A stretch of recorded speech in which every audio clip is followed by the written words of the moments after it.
that was for $0 recently.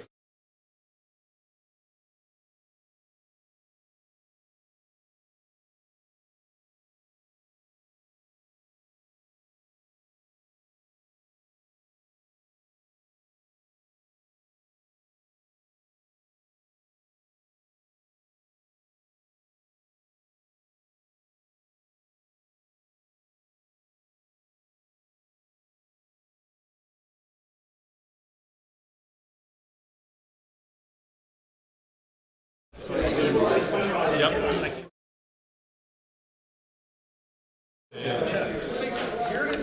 I'm reading them all.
Good evening. I'd like to call the July 31st, 2024 Borough Council meeting to order.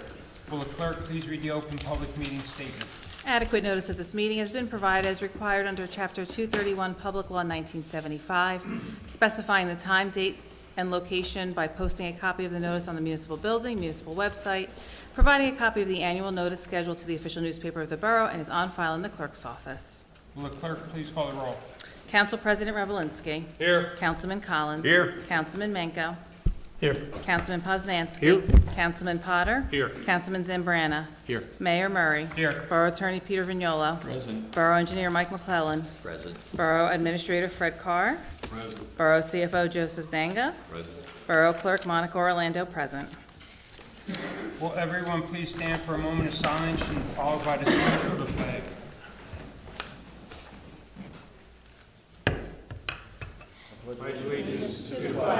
The United States of America, and to the republic for which it stands, one nation, under God, indivisible, with liberty and justice for all.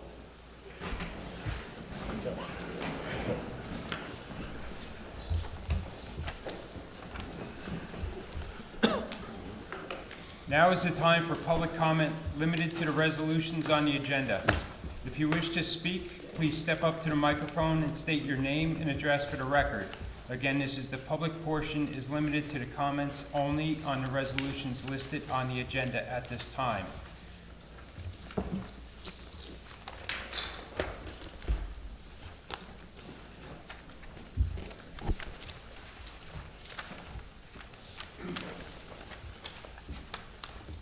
Dave Neeskens, 59 West Foch, Milltown, New Jersey. I stand in support of the resolution to rename Patain Ave as part of Hague Ave. I was happy and appreciative to hear Councilman Revelinsky resurrect the issue in the spring of 2023 when he brought it up. My good friend Councilman Collins also brought it up at that time. Mayor was in support of a name change pre-COVID. She then had Mr. Vignola look into the impact and the process by which that could happen.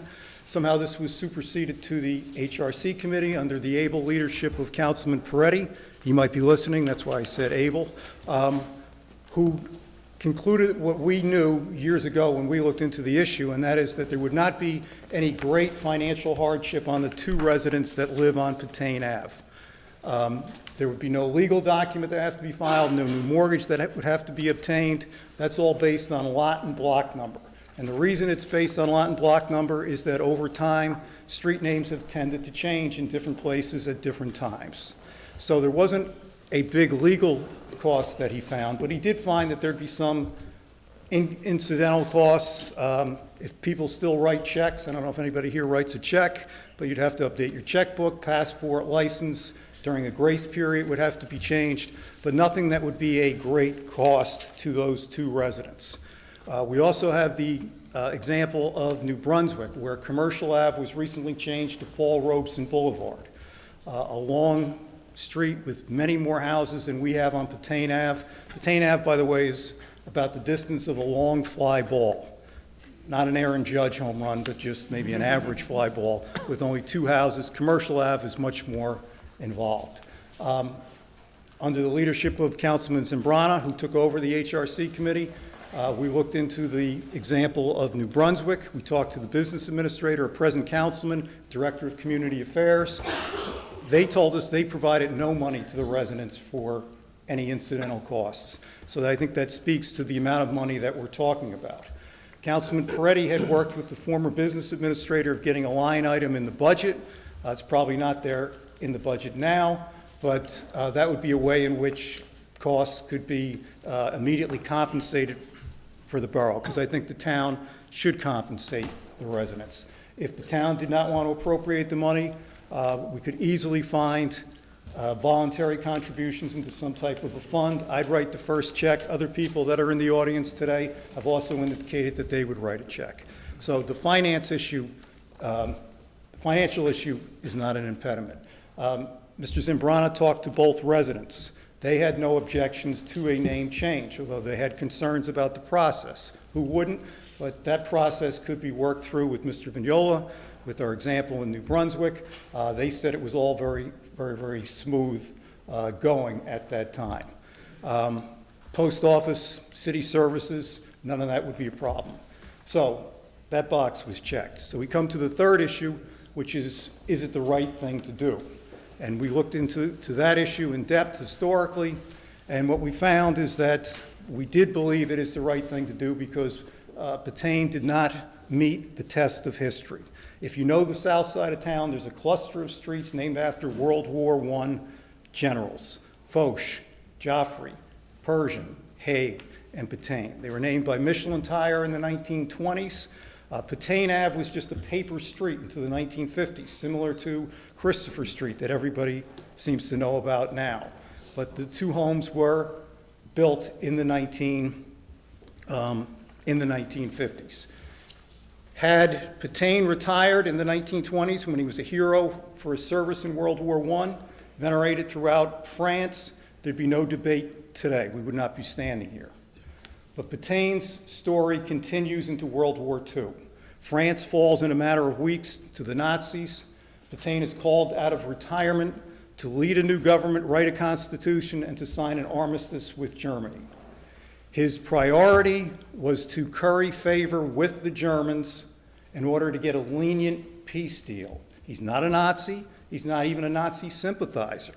Petain is old enough to remember the Franco-Prussian War of 1870. But he feels that it is his duty in the best interest of France to collaborate with the Nazis. It is a choice. It is not imposed upon France.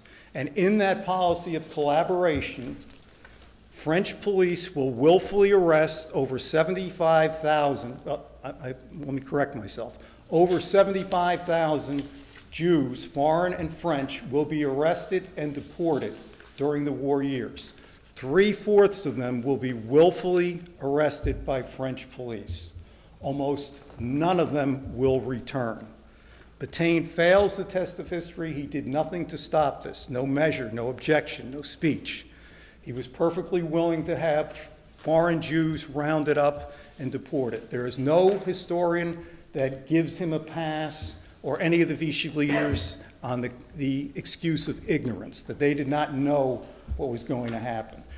Robert Paxton, noted Columbia historian, Michael Curtis from Rutgers, who's recently passed, Julian Jackson, who just wrote a book, France on Trial, which, by the way, mentions Milltown at the end, although they get the date wrong.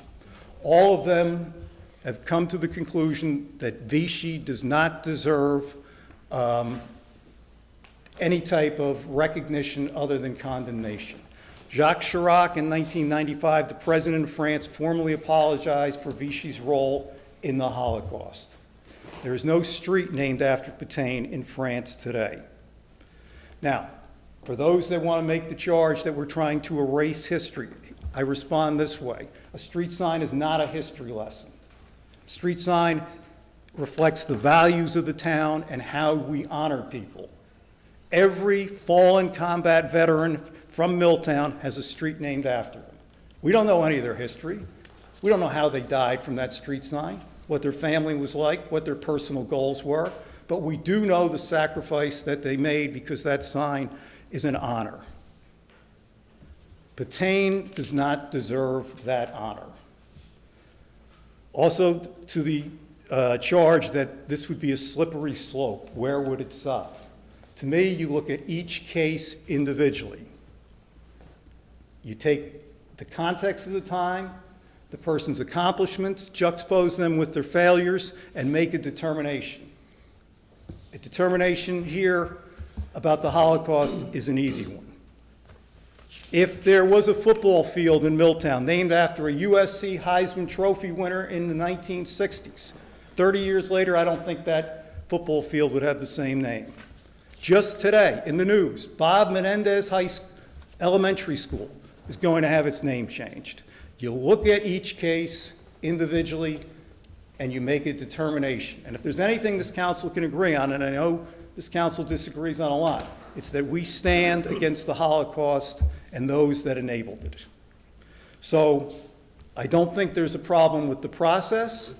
I don't think there's a financial issue. I think the issue of history is clear on what the right thing to do, and a town that honors its hometown heroes and a town that honors its veterans should make the call to change the name. And I'll just add one last thing. This is an issue that's long been looked at, long been discussed and studied.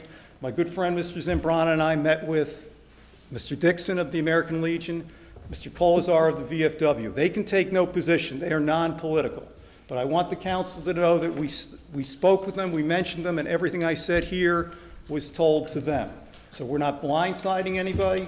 This is an issue that's long been in part of the public debate, and I trust that the council will approve the first reading of this ordinance tonight. Thank you very much.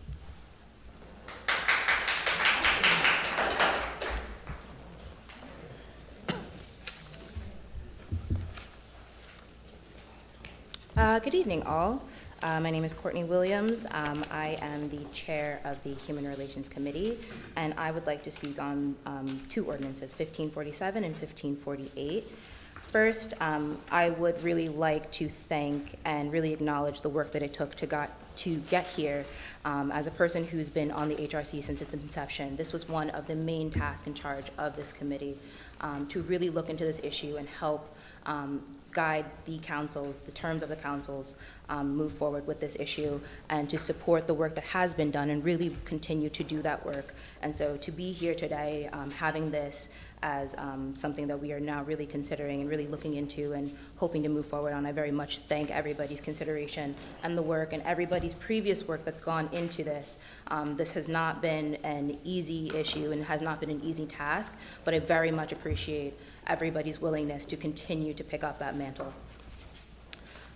Secondly, I do want to come and have sort of a discussion around the second ordinance of 1548. The last time you saw me was at our previous meeting regarding a flag policy, or the development of a flag policy in town.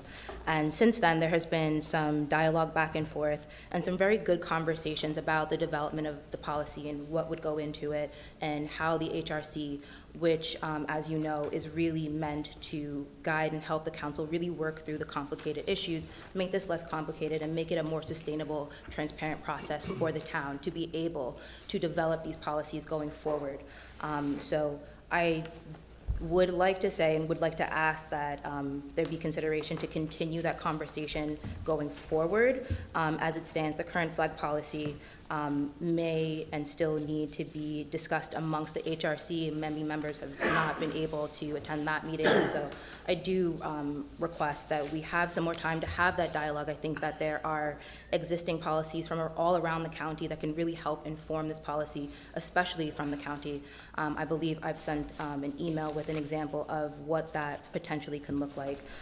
To Dave's point right now, you know, talking about history and moving forward, I think history does play a factor in this, but we're really looking to the future and really trying to determine how we continue to make this town great, how we continue to make this town grow, how we continue to make this town the friendliest town in the world. And I think it starts here with the very diverse opinions and the diverse sort of collaboration that it would take to make something like this happen.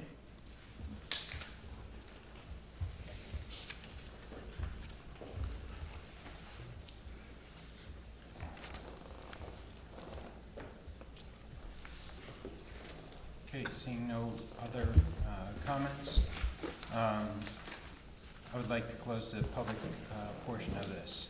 The meeting minutes for June 24th, 2024 regular meeting on the agenda for approval. Is there any comments or corrections? Yes, Mr. Mayor, I'd like to just make a comment that I failed to make that night at the end of the meeting. I thought I would be able to do that at the next meeting, but we weren't doing that at the special meeting, so I want to take the opportunity tonight just to thank Councilman Potter for dialing in that night. I believe he was away that night on a work event. He moved his schedule around to make sure that he dialed into that meeting and to make sure that he voted. Thank you. Can I have a motion to accept the minutes as typed? So moved. Can I have a second? Second? Motion made by Council President Revelinsky, seconded by Councilman Collins. All in favor? Aye. Any opposed? Okay. Meeting minutes for July 8th, 2024, special meeting are on the agenda for approval. Are there any comments or corrections? No? Can I have a motion to accept the minutes as typed? So moved. Second. I have a motion by Council President Revelinsky, seconded by Councilman Potter. All in favor? Aye. Any opposed? Okay. Ordinance introduction, first reading. This is the introduction of ordinance 24-1547. There will be no public input on this ordinance tonight. The introduction summary will be published as required by law, and second reading, public hearing, and final adoption will be considered on the August 19th, 2024. Full copies of the ordinance will be posted on the borough website, on the bulletin board at the municipal building, and available at no cost in the office of the municipal clerk between the hours of 8 a.m. and 4:30 p.m., Monday through Thursday, and 8 a.m. and 12 p.m. on Fridays. Will the clerk please read ordinance 24-1547 by title only? Ordinance authorizing a street name change from Patane Avenue to Hague Avenue. May I have a motion and a second to adopt ordinance 24-1547? So moved. I'd like to pull it. Introduce. Introduce. Okay. Can I speak? All right, so, Competing motions, I believe the first motion was Councilman Revelinsky's, followed by, I guess, the first motion is for action on the ordinance, so we wait and see if there's a second to Councilman Revelinsky's motion. okay, thank you. Is there a second? I didn't hear the motion. Yeah, what was the motion? So, You had a motion to adopt and then a motion essentially to table. it happened immediately after. So, Council President Revelinsky made the motion to adopt. Okay. Councilman Poznanski made a motion to table it immediately after. Council President Revelinsky made the motion to adopt. So, We have to second. so virtually, we need a motion to second for the, Motion to second the ordinance. Thank you. Okay. Got it now. Now it's any discussion, I guess, right? yes. Well, So, we don't have is a that- second yet. So Brian, carry on. Is Did you that, second it? Yeah, Sure. is that good, Peter? yeah, there's a second to the. Okay, so there is a second. So now we can have, any comments? Okay. Well, first I'm going to say, I'm not going to tell anyone what to think. I'm not going to tell anyone how to feel. Anyone who knows, who's read about the Patane case, because I have. I researched it in college, and since I knew this was coming, I've been working on this for the past 6 weeks. I have a lot of notes which I won't bring in tonight. But it's, with Patane, it's complex, it's complicated, and it's ambiguous. There is no smoking gun. With all the reading that I've done, if I had found a smoking gun, I would have shut my book years ago, but I would have shut the book this time, and that would have been the end of it. I've read, and I've read, and I've read, and I have another book that I'm reading, and Vichy, well, I'm going to read this first. Germany invaded Poland, October 1st, 1939, bent on world domination. They swept through Europe with the blitzkrieg tactics of shock and awe. Blitzkrieg means lightning war. Poland became the general government, where all 6 of the death camps, such as Auschwitz, were located. When France capitulated and Patane was installed as its head of state, he signed an armistice, and he was criticized by many, such as de Gaulle, who had fled to England. The bottom line with Patane is that he thought what he was doing, you can't see something in that time frame with the mind that a person has now. He thought he was saving his country. He saw that Europe was on fire, and he did what he thought he could do to save his people. Germany had captured over 2 million soldiers and taken over 650,000 citizens as slave labor. So he cared about his country. He was a hero in World War I. He was a hero at Verdun. He was called a marshal. It's not a rank. It's an honor. And there were very few people that were honored as such. And at the time, all of Europe was at this time anti-Semitic. The worst being Austria. Many countries had anti-Jewish laws. Many were jealous of the financial acumen of the Jewish people. They worked hard, built businesses. They had to struggle to survive. Had many basic rights taken away, as they were not welcome in many countries. And French anti-Semitic laws during Vichy were unlike previous laws, but very much in line with Nazi laws.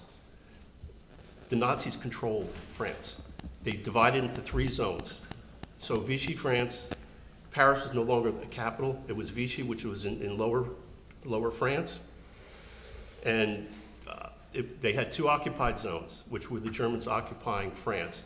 And there was an unoccupied zone because the Germans didn't have the manpower to occupy. And they also expected the French, because they were prosperous, to supply the Germans with money and food, which the Germans needed. And I've read different books. There's Julian Jackson, who wrote France on Trial, which is a book that I have right here. What he said is the Vichy regime would never have initiated policy to murder Jews. Vichy's anti-Semitism was exclusionary, not exterminatory. So by October 1940, Vichy was enacting laws excluding Jews from participation in many activities, but yielding to German pressure. The Vichy government was facilitating the arrest and deportation of Jews in the occupied areas. So after in November of 1942, the Germans came back and took all of France, and with their puppet government. And the thing to remember is it was a puppet government. So there was always the knowledge that they would not survive if they went against them.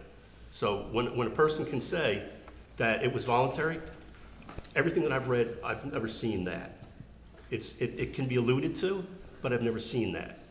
And I'll read it, and I'll keep reading. So from 1940, Pétain thought he was doing everything he could to help his country and his people in Nazi-occupied France. And that's what it was. It was Nazi-occupied. And they're the ones that had the final solution, that were killing the Jews. Many of the French people, understanding the horrible situation, fully supported Pétain.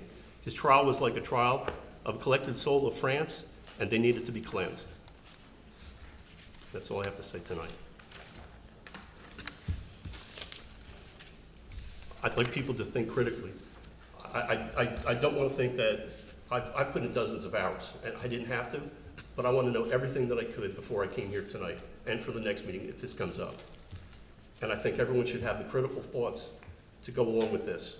Do some reading and read both sides, because like I said, it's not cut and dried.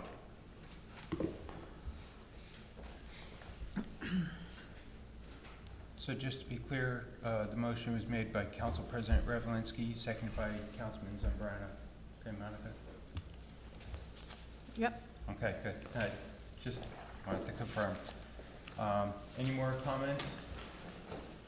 I would just like to thank both the discussions from Mr. Nieskin and his comments, as well as those from Councilman Poznansky. It's interesting to hear 2 sides to things, and I'm glad to hear that people are so passionate about this issue that they're doing their research.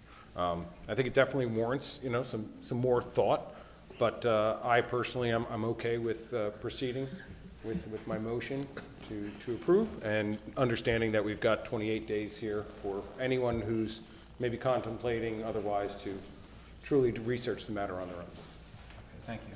Will the clerk please call the roll? Council President Revelinsky. Aye. Councilman Collins. Aye. Councilman Manco. Aye. Councilman Poznansky. Aye. Councilman Potter. Aye. Councilman Zambrana. Aye. A second reading and public hearing on this ordinance will take place on August 19th, 2024 at 7 p.m. in the council chambers. Ordinance introduction, first reading. This is an introduction of an ordinance 24-1548. There will be no public input on this ordinance tonight.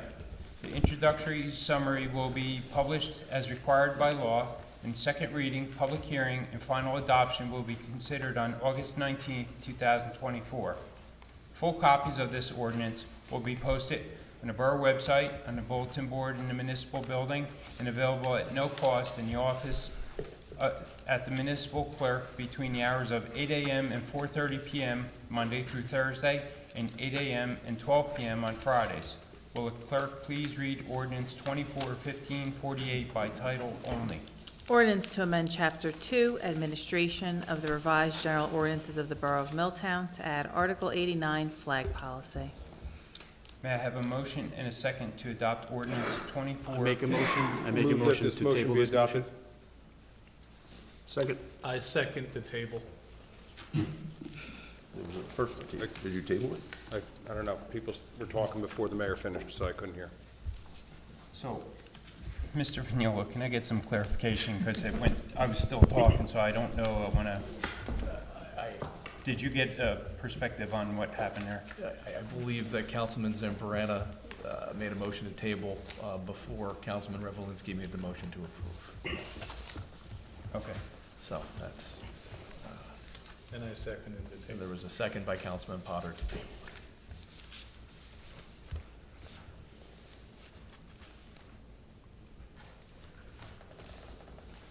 So we'd have to vote no if we didn't want to table it, and yes if we did want to table it. If you would like to table the ordinance, you will vote yes. If you would not like to table the ordinance, you will vote no. Okay, does council have any questions or comments first before we vote on it? Oh, I just wanted to say that I just, pardon my ignorance, but the Maltese cross is the one by the fire department, right? That's Yes, correct? that's correct. Thank you, thank you. But I have a question. From what I understand from email from Chairman, there are talks that are ongoing, so I would wonder why we're putting the cart before the horse. Well, I think the purpose of this ordinance is to address the posting of flags and which flags would be flown at borough buildings, but it still leaves the opportunity open for us to develop a flag policy for other locations, for other flags of expression as may be presented to the council. So, Council President Revelinsky, you're saying there's gonna be 2 flag policies? There'd be one that governs, which, this one is for borough buildings, and then we're working to develop another one for another location which could be utilized for any specific representative flag at a given time. So has So are it we been- saying, Is it in this policy? It's not in this policy. No, So we're gonna add it to the policy later, so why? no, don't we- it'll be a No, no. separate, so, So you're saying so, there'll be 2 separate policies? ordinance. right, so, Separate ordinances. so- Separate So there'll be 2. This one governs borough buildings, the other one would govern. so are we saying that the Juneteenth flag and the Pride flag are not good enough to be flown in front of Borough Hall? Is that what we're saying? I don't believe that's what we said. Because no. that's sort of like what it sounds like. That's That's, why- if you'd like to imply that, you're more than welcome to. I guess my question is per Ms. Williams, the HRC hasn't had a chance to look at this policy, correct? I don't know, we've received an email, I want to say yesterday, regarding a flag policy, so So if the it was answer, yesterday or So today. the answer is no. no. It's in, And we have an this is, HRC, we have this an is- HRC policy, we have an HRC committee to help the Borough Council on these issues, correct? this is an ordinance introduction. Right, so it's an ordinance introduction, so we would table it so that the HRC can add more input, so when we look at it for If next time. that's how it'll be you more- choose to vote, then that is your choice. That's what we're suggesting. So we're just making it clear to the residents that that's what we're suggesting. So this vote is to table, yes is table, no is not table, correct? That is correct. Okay, so this vote is to table. Will the clerk please call the roll? Council President Revelinsky. No. Councilman Collins. No, Councilman Manco. No. Councilman Poznanski. I'm sorry. No. No. Councilman Potter. Yes. Councilman Zambrana. Yes. Motion carries. Okay, so now this. No, the motion does not. Oh, motion does not carry. Yeah. I apologize. Motion does This not motion carry, so does now we not need carry. to vote on the actual ordinance. Now we vote on the actual ordinance. So do I need to make a Yeah, new make your motion motion, then please. to introduce and adopt ordinance 24-1548? I have a motion by Council President Revelinsky. Do I have a second? second? Second, made by Councilman Collins. Is there any comments? Yes. So we did have an HRC meeting last Tuesday, the 29th, if I have my math correct, 28th, 29th, which, Mayor, you were part of. And in that meeting, you made it seem like the conversation around the flag policy was going to continue and to be ongoing. But that doesn't seem like that's what we're doing here tonight. That's not correct. I clearly said there was going to be 2 policies. No, you did not. You that's did fine. not. You did not. So will the clerk please call the roll? This is to approve it, correct, Mr. Vignola? A vote of yes means that you approve. This is to it. adopt the ordinance on Adopt. first reading. Council President Revelinsky.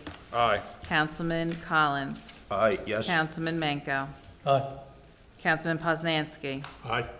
Councilman Potter. No, not as current written. Councilman Zambrana. No. A second reading and public hearing on this ordinance will take place on August 19th, 2024 at 7 p.m. Council Chambers. Ordinance, public hearing, second reading. The following ordinance was introduced on June 10th, 2024, published in accordance with law. If any member of the public wishes to comment on this ordinance, they may do so after reading. Will the clerk please read ordinance 24-1542 by title? Ordinance to amend Chapter 15, Building and Housing, Section 25-2, Administrative Fees for all subcodes of the revised general ordinances of the Borough of Milltown. May I have a motion and a second to adopt ordinance 24-1542? Motion to amend? No. Adopt. No, Adopt. I understand that's not the two options that I was given, but I'm saying it with a question mark at the end of there, because I do have just one question here, as I look at this again. It, what is this, the third, section 1, the last sentence says, new build and additions, 250 minimum, or 34 or 3.4 cents, or is that dollars? And then it says per CF. That would be cubic foot? That would be my guess. That seems unusual to me when you think about an architectural plan. That should be square foot, I would think. That is- Because then if someone's got an apex roof, are we counting the peak as a cubic foot? The Or is that, Oh, that's a good point. so The- I, just, Can I answer? if The- you start, okay, go. That is how the construction official sent it to me when we did the original massive fee overhaul back in February. That took me 2 months to put together. I guess he didn't look over it carefully and gave the wrong number, so that's why this is in here. That's how he gave it to me as cubic feet, and I made him read it 5 times before I put it on. So I would encourage you to ask him. I assume that means cubic feet, but I am not in construction. I'm kind of, I don't have an issue with cubic feet. Is the standard measurement the height of the building? It plays into your cubic feet, so if you're having a commercial building, probably rated at different rates. 10-foot ceilings in over 3 floors. It implies a standard that increases or decreases, whereas square footage doesn't really do that. Yeah, and then it could be square footage of just the overall building, or are we talking per Well, floor? If the floor is 100 by 100, but one is 10-foot ceilings and the other one is 8-foot ceilings, I could see why you charge more for that. And- More and- is more. And then my second is, I see 250 minimum, or usually I see these as like a greater of, or, you know, at a minimum, but the 0.034, should that have a dollar sign in front of it? I copied and pasted it from his email of what he wanted. And then I'll motion to approve this, but I have a feeling like that might come back to just a tweak, if it's needed. Well, I think the assumption is that it's a dollar figure. Okay. So. if All right, it is I a just dollar wanna make figure, sure that we're not And I think we can add the coming dollar back. sign in front of it without substantively changing the ordinance. Okay. It did, appreciate did it. just come to mind, though, you know, I'm not a lawyer, of course, you may have noticed that. But $250 minimum or .3034 per cubic foot doesn't exactly express why, I guess, does that mean it's always or greater than and over what? I think that's how it will be interpreted.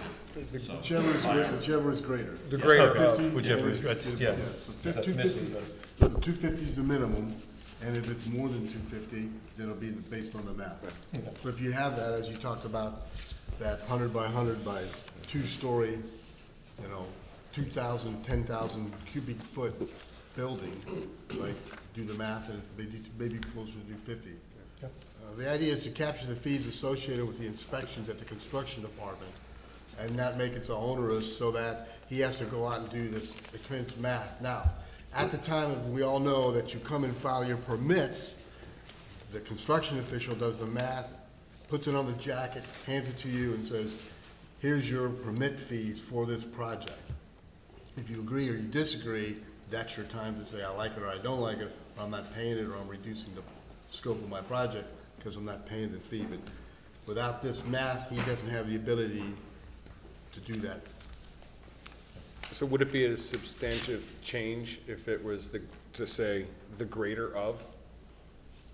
Or Isn't that generally what whichever is minimum greater? means, though? I know it's probably implied, but I mean, that's We can change it to greater of 250 or the dollar sign is 0.34 per CF, if that feel like is something that the council feels like would make them have a greater comfort level. Yeah, I don't think that will substantively change what.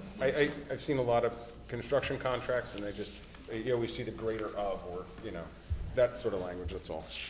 But otherwise, I have no issue with this. I had a question, Mike. Yeah. On the architectural plans, does it list cubic feet? You know, John, I'm not really sure. Because I've never seen it. Yeah, it's No. in a different, We've only had this See, for how I many? think they're looking at the airspace, of the increase. It's a little bit different, yeah, so I'm not really sure of that.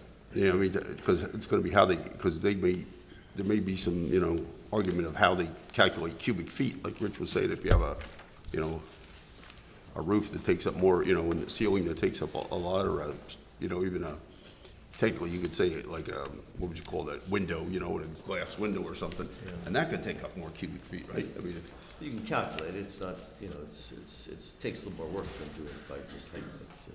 Yeah, it can be done. So we also need a second To move this one forward. to move this one forward. I'll say. Thank you. I have a motion made by Council President Revelinsky, seconded by Councilman Potter.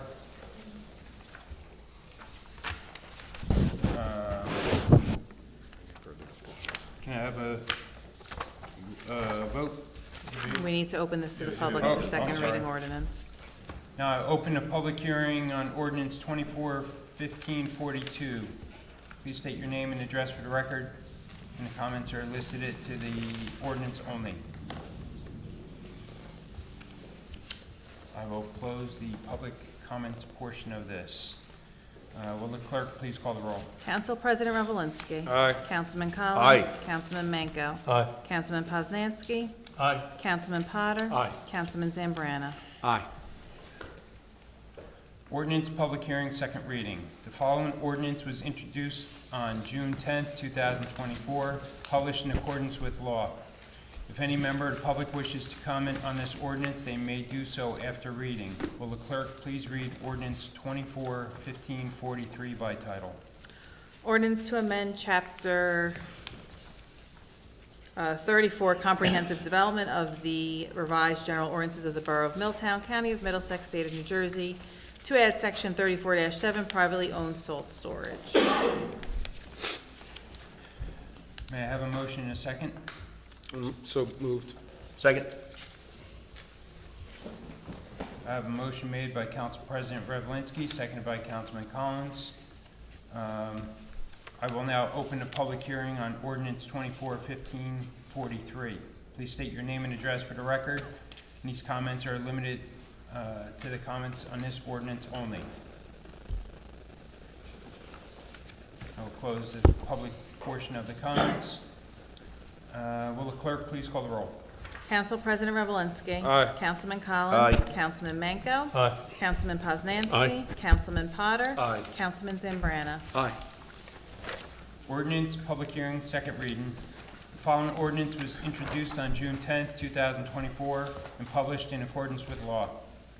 If any member of the public wishes to comment on this ordinance, they may do so after the reading. Will the clerk please read ordinance 24-1544 by title? Ordinance to amend Chapter 34, Comprehensive Development of the Revised General Ordinances of the Borough of Milltown, County of Middlesex, State of New Jersey, to delete Chapter 19, Protection of Trees, and add Section 34-36, Tree Removal and Replacement. May I have a motion and a second to adopt ordinance 24-1544? So moved. Second? I have a motion made by Council President Revelinsky, seconded by Councilman Collins. I will now open a public hearing on ordinance 24-1544. Please state your name and address for the record. These comments are limited to the comments on this ordinance only.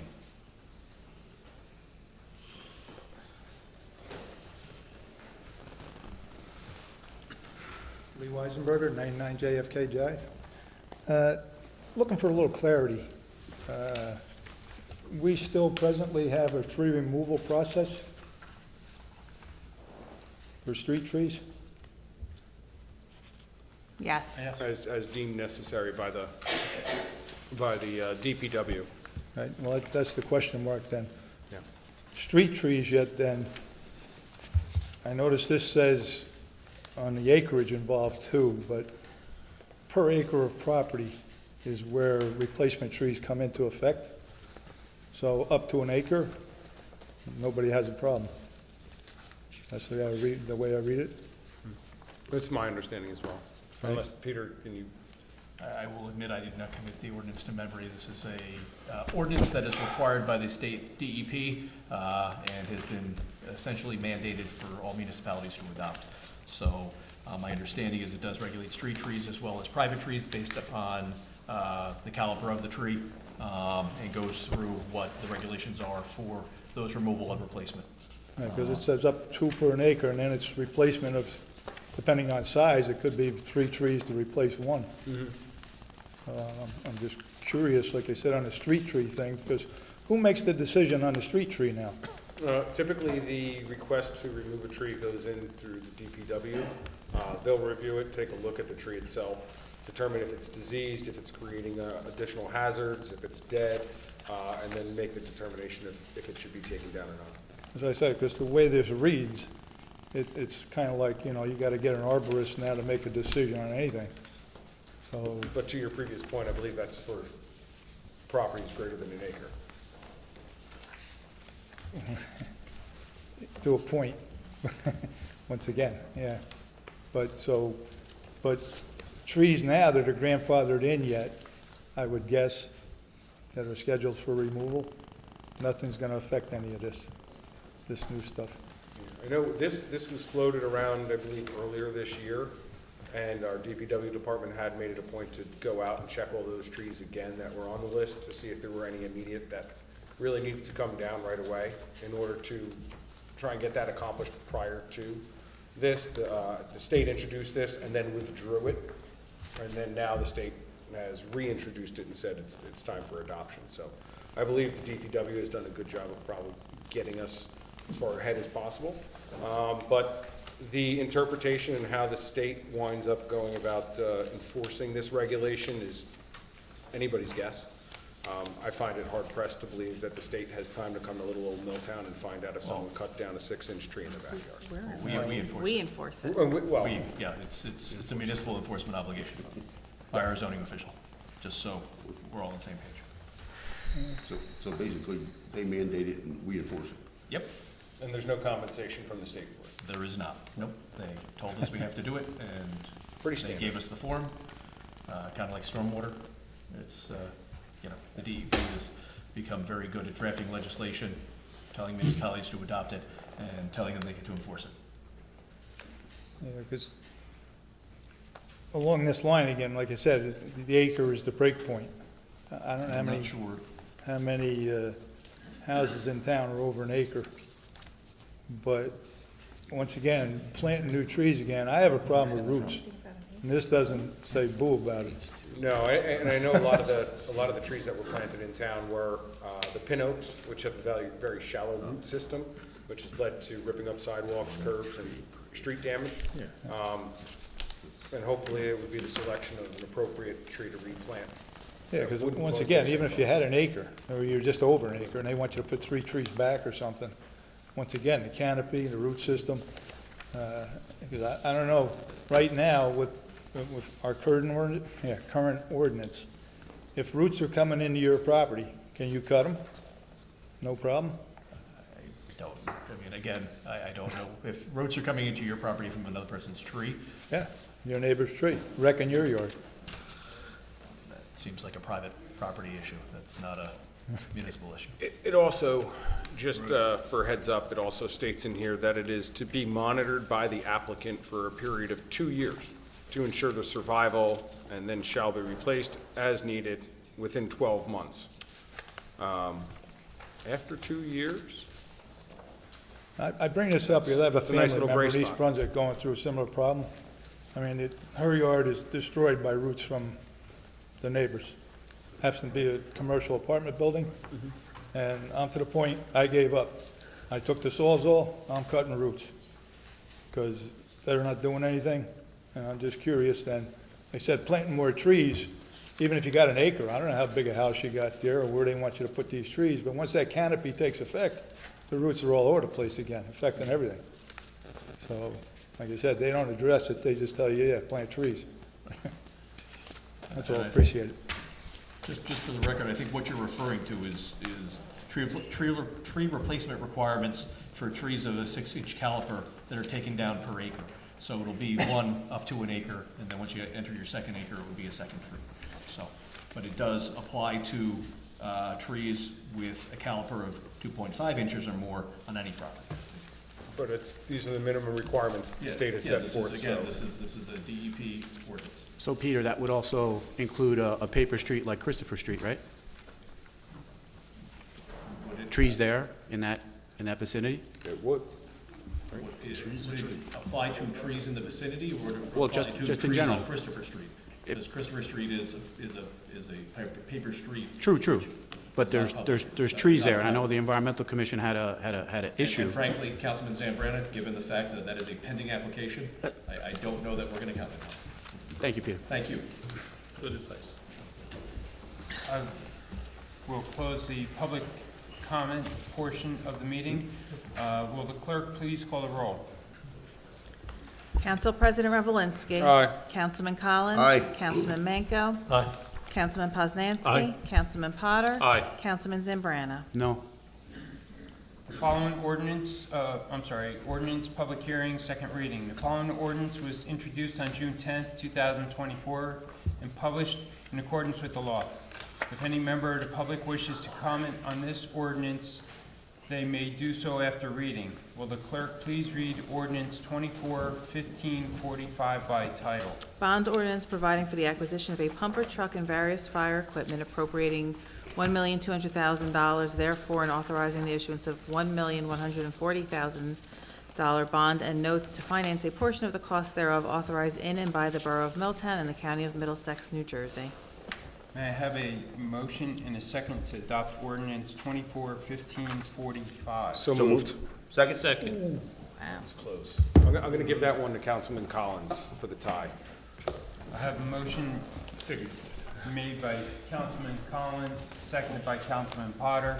I will now open a public hearing on ordinance 24-1545. Please state your name and address for the record. These comments are limited to the comments on this ordinance only.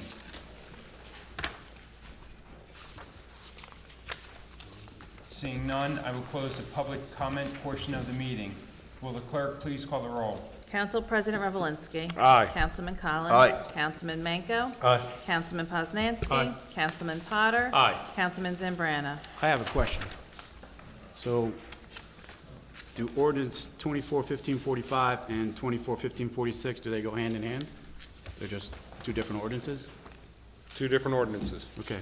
So, if I look at this, I see that the following ordinance is where we're reappropriating $800,000 that we already have. So if we're reappropriating $800,000, are we using that to offset the $1.2 million for the pumper truck?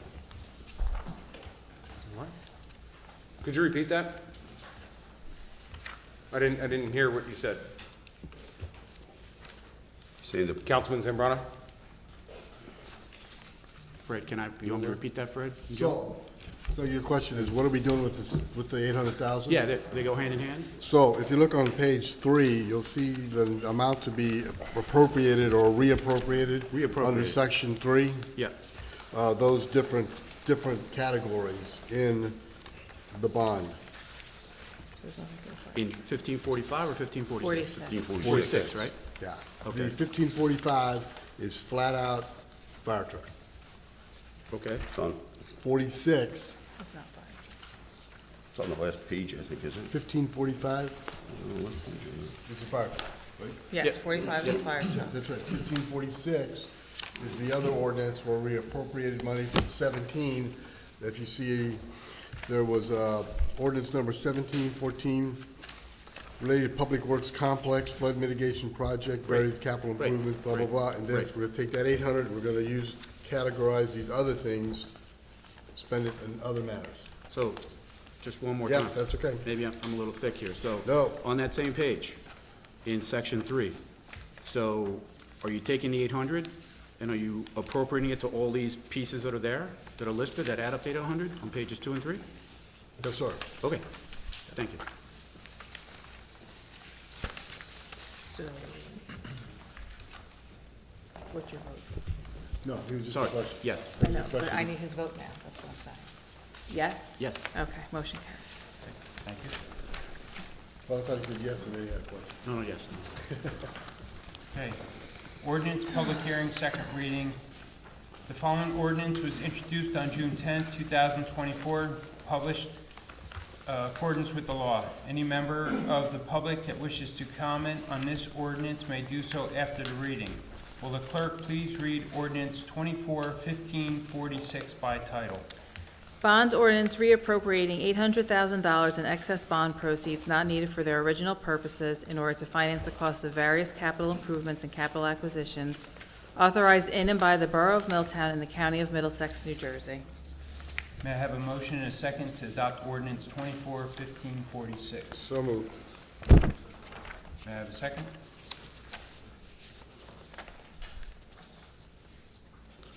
Second. Thank you. I will now open a public hearing on ordinance 24-1546. Please state your name and address for the record. These comments are limited to the comments on this ordinance only. Seeing none, I will close the public comment portion of the meeting. Will the clerk please call the roll? Council President Revelinsky. Aye.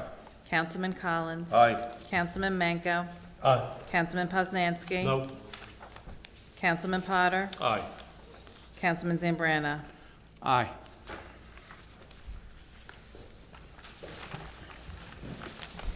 Authorizing payment of municipal obligations. Next on the agenda, we have authorized payment of municipal obligations. Will the clerk please read resolution by title? Authorizing the payment of bills, claims, and statements against the Borough of Milltown in the total amount of $3,290,226.77. You have heard the reading of this resolution. Are there any comments? Yes, I had a question on page 14, Fred. It says New Jersey JIF, that's our new insurance company, correct? Yes. Oh, okay. I just wanted to check on that. May I have a motion and a second, please? So moved. Second. I have a motion made by Council President Revelinsky, seconded by Councilman Potter.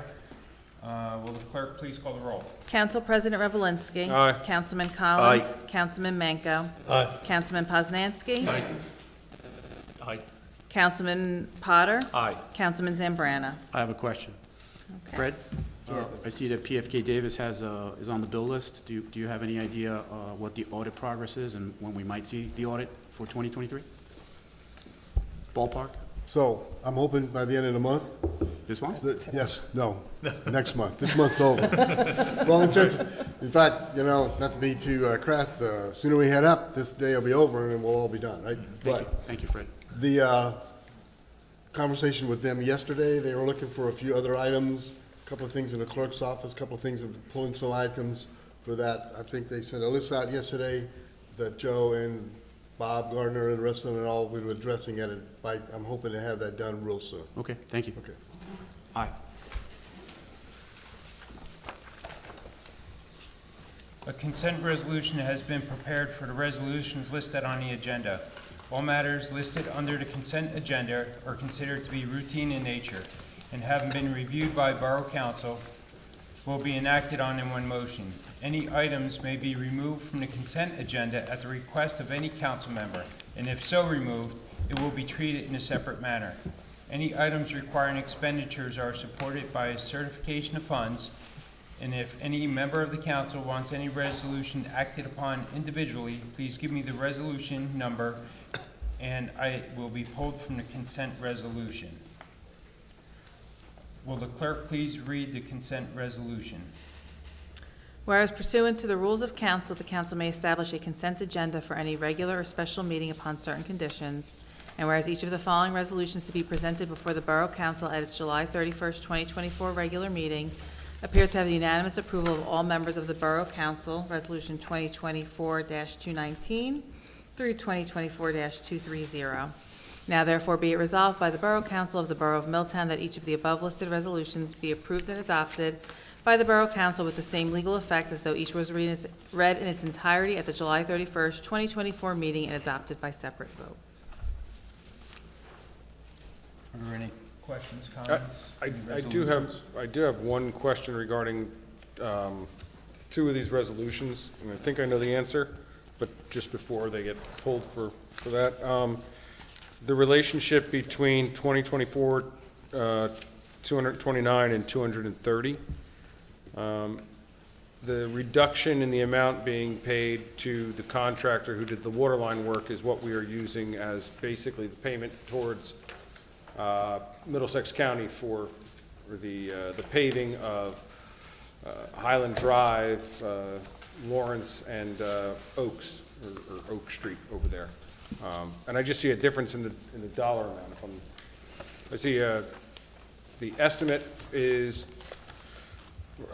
sorry about this. I see 229 is a change order reduction in the amount of 130,000 and change, but then resolution 230, which I apologize, where did I put it?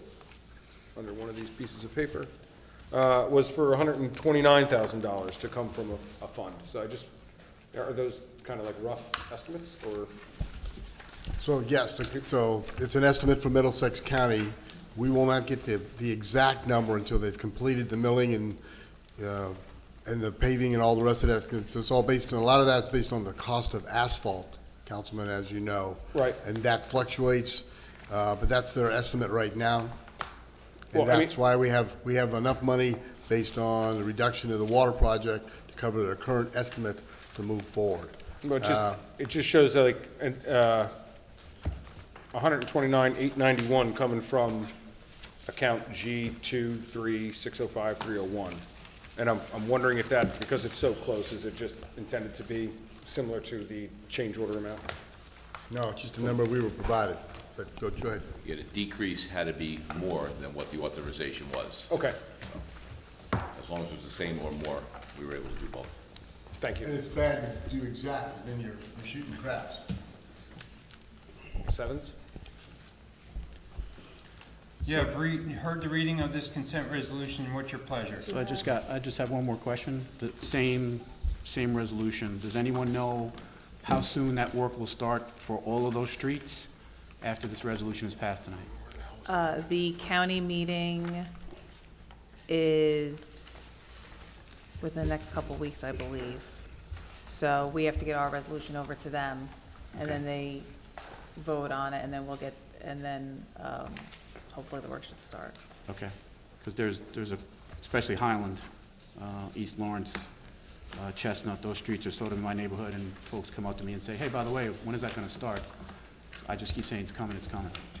Well, when I send them the signed stuff, I can ask them if they have an anticipated date and let Thank you you. guys know. Thank you. You've heard the reading of the consent resolution. What's your pleasure? Move that this resolution be adopted. Second. I have a motion made by Council President Revelinsky, seconded by Councilman Potter. Will the clerk please call the roll? I got a question. Do I have the opportunity to pull any resolution at this point or after? We should have done it before we That's what started. That's what I'm saying. I just have a question about one of the resolutions. Then why don't you, when I ask the question I of that, apologize. do it then? Yep. Okay, so which resolution would you like to pull? I'd only like to pull, actually, I don't need to pull, I just have a question.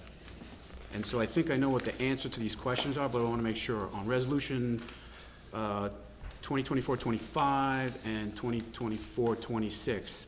For the fire department, we have a few folks that are notated or denoted as a C. Does that stand for cadet? Yes. And will this be updated so that when I someone looks at this? I Beautiful. did update it Okay. so that on the certified resolution, the C will, Okay. it denotes cadet and J J denotes for junior.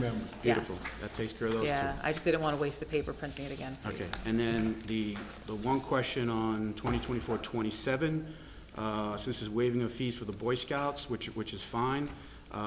Milltown Day's the 28th, Yes, not the 29th. okay. If I mess that up, then I got a problem, because I'm revitalization. That I can Okay, update. and then there's is there a reason that the letter that's attached to this is dated in March? And did we get permission from the property owner to sell trees there on the corner of Ford Avenue and Main? So as far as the letter being dated for March, I don't know where the disconnect was. It wasn't sent to me. It came in as a question when the scouts reached out to Recreation about Milltown Day and said, oh, the fees were waived. So Recreation reached out to me for the resolution. I said I didn't have anything. So then the letter was then forwarded to me, and that's when I threw it on the agenda. I'm not sure what happened there. I'm just fixing the date here for Milltown Day. And as far as the property owner, I can reach out. Well, actually, we could ask Mayor. I don't know. Well, what's the question we're trying to If find they out? have permission from the property owner. To sell trees at the corner of Ford and Main? I'm assuming that if they're making the request to do it, they do, so, I mean, But do we have confirmation from the property owner? I don't know that we've ever gotten confirmation from the property owner before. We know who the property owner is, right? I am well aware of who the property owner is, and I know that in years gone by, we've had the Knights of Columbus selling Christmas trees there, we've had Boy Scouts selling Christmas trees there, and I don't recall ever seeing a letter from the property owner. My assumption is that if they don't have the permission of the property owner, he will politely tell them to take their trees and get off his property. Boy Scouts do request it, I think it's September, October. Okay. And they get it, email verification back indicating whether to have permission or Okay. not. So the answer seems to be that they do secure permission from the property owner. But this would supersede that, should he deny?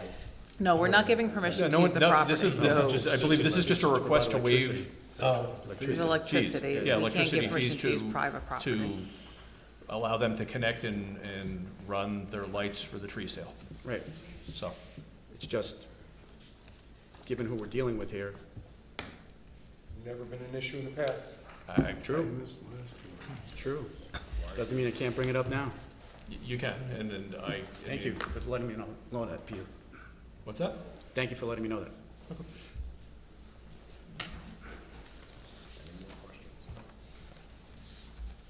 Are there any more questions? Will the clerk please call the roll? Council President Revelinsky. Aye. Councilman Collins. Aye. Councilman Manco. Aye. Councilman Poznanski. Aye. Councilman Potter. Aye. Councilman Zambrana. Aye.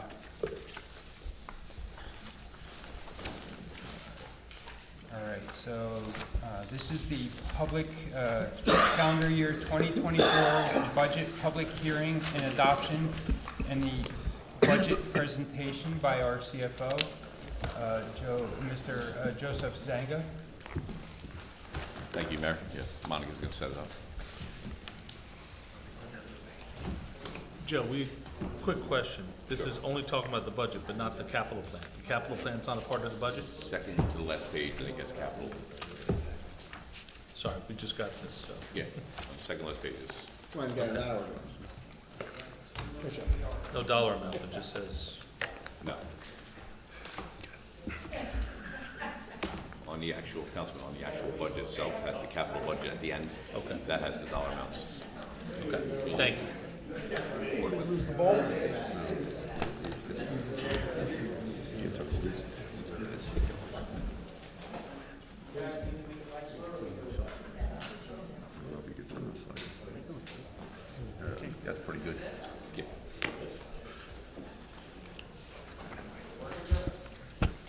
Monica. Okay, so this is the 2024 municipal budget presentation. First, I'd like to thank the Finance Committee, which is Council President Revelinsky, Councilman Potter, and Councilman Collins. Also want to thank Fred Carr, the Business Administrator, for all their input on the budget. And my name is Joseph Zanga, Chief Financial Officer. First thing, we have been cleared by the state of New Jersey to adopt, which is good. Next. Where's mine?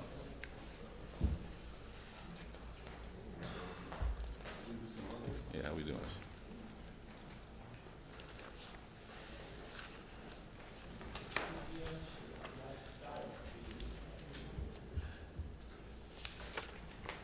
You want to chair, Fred?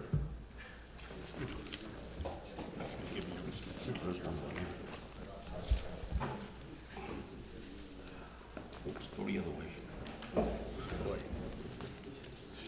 There we go. All right, so this is where your taxes go. The borough collects property taxes for all taxing entities and then distributes the money accordingly. The biggest bulk of your taxes go to the Board of Education, which is 61%. The borough receives 24%. The county receives 13%. County open space is 1%, and the library is 1%. So the total of all entities on the bottom right is $30,046,806.32. Your budget consists mainly of the following. In appropriations, it is salaries and wages, other expenses, utilities and miscellaneous expenses, contractual obligations, and statutory expenses, which are mainly your pension bills and Social Security FICA charges. So revenues to support these appropriations usually come from fees, fines, grants, state aid, and mainly property taxes.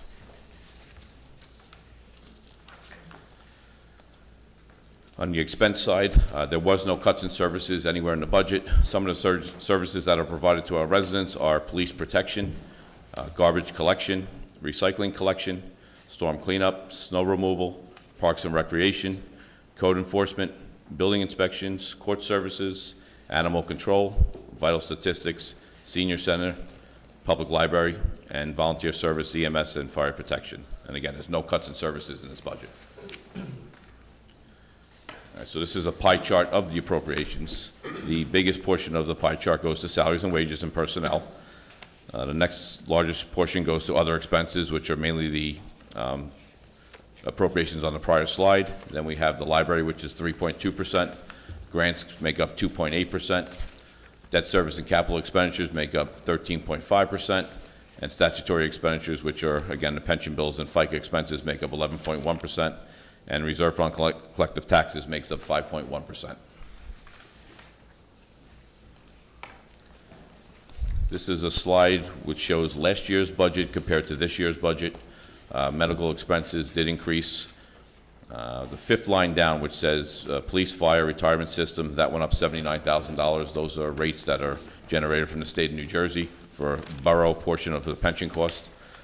This line right below that says bond and band principal, the sixth line down. We increased that line item by $165,000. We're going to try to pay off debt a little bit more quicker since interest rates are significant right now. And we're also trying to avoid having a bond sale in a few years too to try to save the borough money. So that's why you see that line going up. I'll show you on the next slide in revenue where we're bringing in more revenue to cover that cost. Also down at the bottom, you'll see where salaries and wages are compared to the total budget and where other expenses are compared to the total budget. I'm sorry, Go ahead.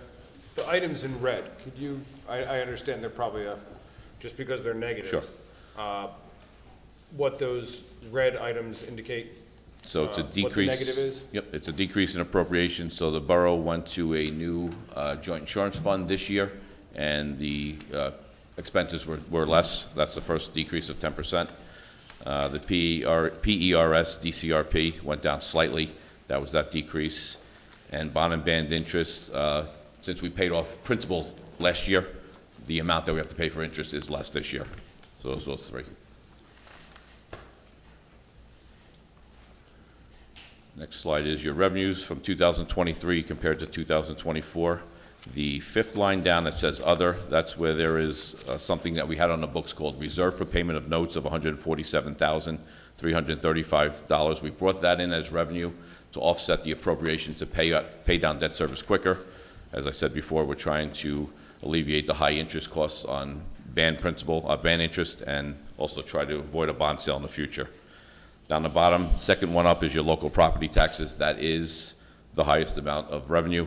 That is the biggest revenue that balances your budget. Right above that too, one more thing too, so utility surplus, which is $1 million this year. It was $1,175,000 last year. When we get to the slide a few later that says electric utility, I'll explain why that is a lot less.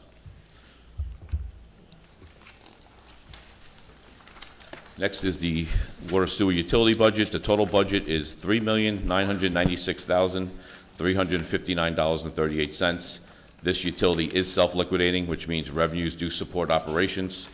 The bulk of the revenues come from rents. There are also some ARP money that was in there and connection fees.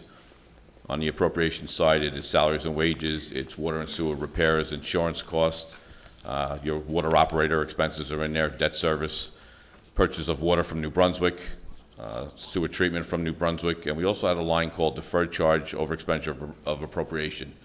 We had the auditors picked up on last 2 years of appropriations that were charged without a budget line to overexpend the budget line theoretically. So this we have to raise in the 24 budget. That came to $33,545.38. We're going to try to correct that going forward, so we don't want to see over expenditures in the future.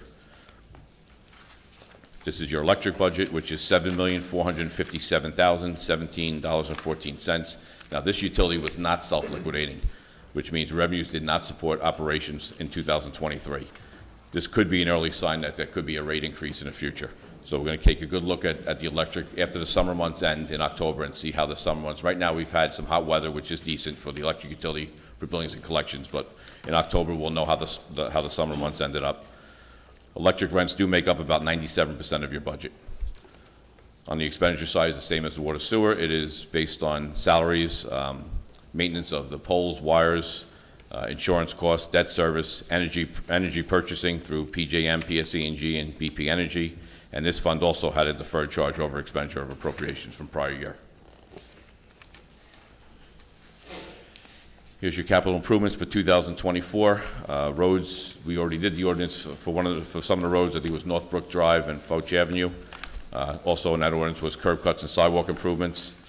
We're also going to do equipment, public buildings, parks and playgrounds, pool improvements, utilities, and then you just authorize the fire truck tonight. And finally, in summary, the tax increase for the average residential unit in town of $163,703.73 will see a local increase of $49.98 or $4.17 a month. Again, there's no reductions in municipal services, and infrastructure improvements are anticipated. Same with the water sewer utility fund. The rate increase was approved in June, so that is in this budget. There are no reductions of any services, and infrastructure improvements are anticipated. And with the electric utility, there was no rate increase, no reduction of services, and again, infrastructure improvements are anticipated. So the increase is 1.99%, Yes. Yep, $49.98, the average unit. but the maximum is 2%. We can go, we're at 1.99. Yes, it's 2% plus adjustments, but we try to stick to 2%. We're under that, so. Yes, we're on it, correct. So again, I just want to thank the Finance Committee and Fred for all their input on the budget. And any questions? Yes. Sure. Go ahead. So, Mr. Zanga, you mentioned under appropriation that the library, liability insurance went down over last year. So it was a good thing that we changed insurance GIFs from last year, not to stay with the same GIF. Yeah, I mean, the GIF that you were with prior is still having problems. Yes. So I don't want to get too much into it, but there still could be more costs coming from them in the future. Yep. So, This isn't a done deal that this will go down in subsequent years? the prior GIF, every year they close out a year. I think they just closed out 2021 and 22. Every year there's a deficit. Any member of the fund then gets a portion of it. Okay. So there was a deficit in those 2 years that just got certified by them, so Milltown's going to see another bill coming from them in the future. Appreciate it. So, Could you speak a little bit to the pilot revenue? sure. That is based on the ERISA pilot. There's a calculation done every year. In January, it was sent to the developer, and it was about 408,000, somewhere around there. And we earmarked 400,000 in the budget. Okay, so the ERISA is where Acme used to be? I believe that that's the whole property. thing. Yes, that whole area there, Target, correct. it's like everything. But the portion that has a pilot, so basically what I'm trying to get at is, when they start building there, when that's complete, does that pilot go away? Pilot Pilot goes away. at the end of the pilot period. Which is, 2031, I think it said in the letter, yeah, I think it was 2031. we've got a little time. Got a lot of time. Well- Payments have come in, all three payments have come in so Yeah. far this year. I think it's a big thing to consider too, if I may for a second, that when you have a pilot program that's coming to an end, payment in lieu of taxes, right? They pay the borough directly instead of just paying property taxes. The reason a lot of municipalities do that is because the township will get the majority of the money. The downside, however, is that the school board does not get their portion of the money. So out of $400,000 that we're currently getting from that pilot program, you figure there's 61% of that, so 61 times 4 is somewhere in my Milltown education math, $240,000 that we are getting extra that the school board is not getting. So by you said this expires in 2031? 2031. So in 2031, the borough is going to be looking to somehow make up $241,000 that it will now no longer receive because those monies will be going to the school board, or not to the school board, to Milltown Public Schools. And it's just something to be aware of because we've got to start chipping away at our reliance upon that money before 2031, or else we're going to be stuck looking at 200 grand that's just no longer there. Am I correct in In saying that? perfect world, when they start going on the tax rolls, the taxes hopefully are equivalent to the pilot money. I don't know what it'll be in 7 years, but hopefully it's 400,000 or something they're paying in taxes, which will then offset the decrease in the pilot money, and then there'll be an increase in taxes. But you're absolutely correct. The school then gets a portion, and everybody gets a portion of the taxes then, not just the pilot which comes to the borough. Thank you. That's why I brought that up. Thank you. Sure. I had a question, Joe. Yes. Our water rates haven't gone up, but we're actually paying more of our contract in 2023 was $3,047 per million gallons, and in 2024, it's going to be 3,154 gallons per million. And in 2025, it's going to be $3,265 a million. Is that causing part of our water problem, or that we didn't raise the prices, or? You're talking about the expenditure side with New Brunswick Right. Water? Yeah, so when I looked at the budget from last year and compared it to this year's budget, I think the budget last year was higher than what was needed. So this budget includes $3,154 per gallon, that's in New Brunswick's contract. So this, what I feel, is equivalent to cover all 4 quarters of water. So I used the first quarter, which was actual, which we already paid, and then I used the second, third, and fourth quarter based on the same gallonages last year times the new rate, and then came up with a number.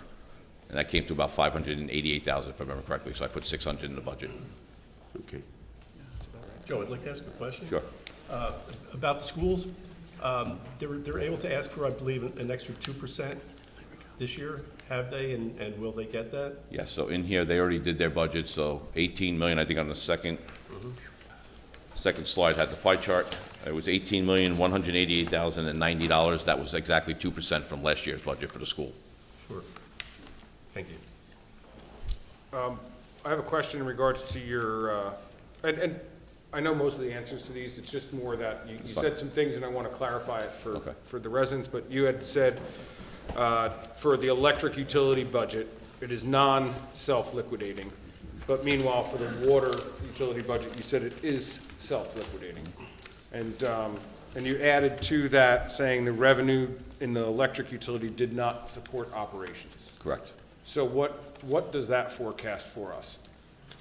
That usually is an early warning sign that there could be a possibility that surplus did drop, which it did from this year's budget, but there could be a possibility of rate impact in the future, because your revenues that you're collecting are not supporting the operations side. So when I went to that one slide where I showed the electric surplus of $1 million this year, and last year was $1,175,000, the reason we had to drop it $175,000 is because the surplus wasn't there. So when revenues aren't supporting operations, your surplus starts to drop, and it also affects the current fund, because we rely on the electric surplus to balance the current fund also. So in other words, our budget could not rely upon 1.175 million. It had to rely only on the 1 million because we didn't have that revenue last year. And that was going to the wall also. So that's an early warning sign that there could be some problem, but also I'd like to wait till the summer months are done, because usually the summer month drives the electric utility. So in October, I'll have a better sense of where we stand in the electric utility. And we've had a hot July. Yeah, so far, knock on wood, the buildings are there so far. So, Joe, I got a question for you. Sure. Maybe Jerry could help us. If we're projecting a $600,000 deficit in water next year, what can we do to correct that situation? Amend rates. So you amended rates this year, and I think the plan is to amend rates for 1/1 of '25 going forward, Because we're in a 6-year contract that was signed last year. with a 3.5% increase every year, correct? Thanks. And we're, I'll speak into the microphone. Thank you. That's better. So Councilman Collins, just to let you know that I have been working with Mr. Vignola in the revisions to the water sewer ordinances, which includes the rates. While we haven't discussed specifically what the rate numbers yet, we're going to talk to finance about that, our CFO, but essentially we're going to include language in there such that when our water supplier increases the cost of water, automatically we too increase the cost to the residents, because we can't go on ignoring when our supplier charges us more dollars per gallon and not doing Exactly. the same. It's just, that's how we get ourselves in a jam. Right, exactly. That's what we're trying to avoid. And Council President Revelinsky, do we have a timing of when we're going to have that meeting? Mr. Vignola is currently working on that ordinance, on some of the legal language for certain parameters, and then now that, once we adopt the budget, the next thing is to start evaluating those rates, and we're hoping to introduce it, hopefully, possibly by August, or for the August meeting. The goal here is that we distribute the information to all the council members so that we can amend things and everyone understands it fully before it's introduced, but we want to adopt those rates no later than September 30th, because they have to be in place for October usage, such that the bills that go out in January are at the new rates and that the budget can be balanced based on collecting at those new rates throughout the entire course of 2025, as opposed to just during a 6-month period if we introduce it any later. All right, so you talk about our August 19th meeting, hopefully we'll have new rates in front of us. That's the goal. Yeah. Thank you. I have one more question. In years past, part of the presentation was a capital plan. So is there a capital plan? Second to last page said the capital items we planned on doing, and then in the budget, on the back 6 pages on the website, on the budget, has the actual capital plan in there, built in already. But not here on the presentation? No, here just had what we plan on doing, not dollar amounts.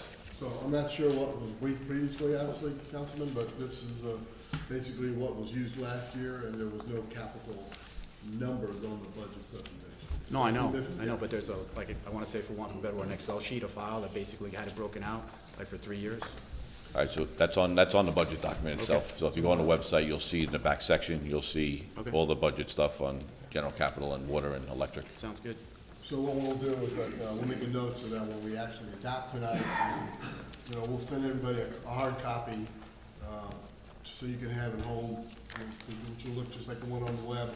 And then there's, we have a half a dozen entities other than the state that's also looking for the budget. JIF's looking for it. Yep. Lots of different people need a copy. The electric guy's looking for it. There was a hard copy in the packet when they they adopted it. And once this is adopted, this presentation is going to be posted on the website? Absolutely. Good. I'll give it to the website, though. That's me. Sorry. Any more questions, comments? Thank you very much for the presentation, Joe. Will the clerk please read Resolution 2024-231 by title?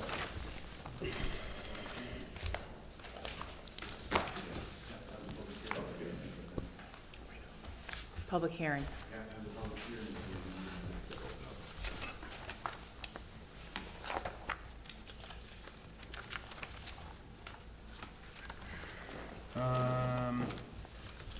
have a public hearing on Resolution 2024-231. If any member of the public wishes to come, state your name and your address for the record. Mayor, if I may, before we do the resolution 231, which is an amendment to the budget which was presented, we need to have a public hearing on the budget presentation that we provided. Okay. First thing, we have to have the public has to come up and talk about, and then, once the public is finished, we can roll into the budget amendment 231, the 232, and the 233. We're just opening to public comment So, public comment. on the budget only. Hi, good evening. Dawn Milburn, 12 Desmond Avenue. I just had a question with the budget, other, in quotes, expenses, which, took up quite a bit, 27.8% of the pie. Do you make that more specific to the mayor and council members? Do they know what other stands for? I thought that was, I don't write budgets, but I thought it was unusual to see that. Other is mainly most of your departments, which is police, fire, admin, clerk, finance, includes insurance. What else is included? Mainly departments though, like construction code. So why isn't that I know, I'm familiar with school budgets, and they have to be very specific. So I was just wondering, rather than have other, I wondered why you didn't have certain categories, like police department, rescue. Why is it? In the budget itself is. Yes. It individualizes every line item, but for here, we just summarized it.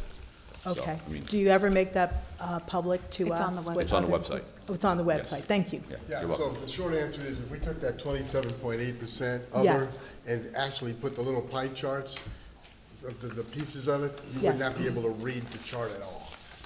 Okay. 'Cause, it'd be like. But you can find it online. It's very Absolutely, specific. Absolutely, and if you can't have any questions, just get a hold of my office, and we'll. Thank we'll you so talk much. through that, all right? There's also a hard copy in the clerk's office if you want to Okay. come visit. Thank you. And the other question is, can you give us maybe a projected, what you project as a possible increase in the electric bills in October? Because it sounds like you kind of hinted that it's very likely it's going to happen. Have you talked with, Right now, Those departments? I can't predict anything. I want to see in October where the summer months came in for billings and collections. Yes. And then we'll know whether we need or what percentage. Okay. So if All the right. summer months are very hot going forward, there might not be anything. Okay. But we just want to see when the summer months end, see where we stand. thanks. Thank you very much. Thank you.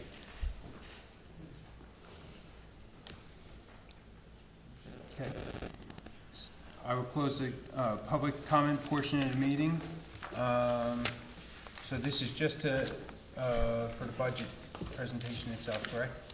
No, That was right, yes, sir. So now we've done the budget, now we can go for Resolution 231, the budget amendment, which was provided to council earlier this afternoon, and maybe on your dais. Okay. And we have to open it up for, Read Resolution 231, and then, just like any other resolution, same process, sir. No hearing. no public, no okay. comments. Will the clerk please read Resolution 2024-231 by title? Amendment to 2024 municipal budget.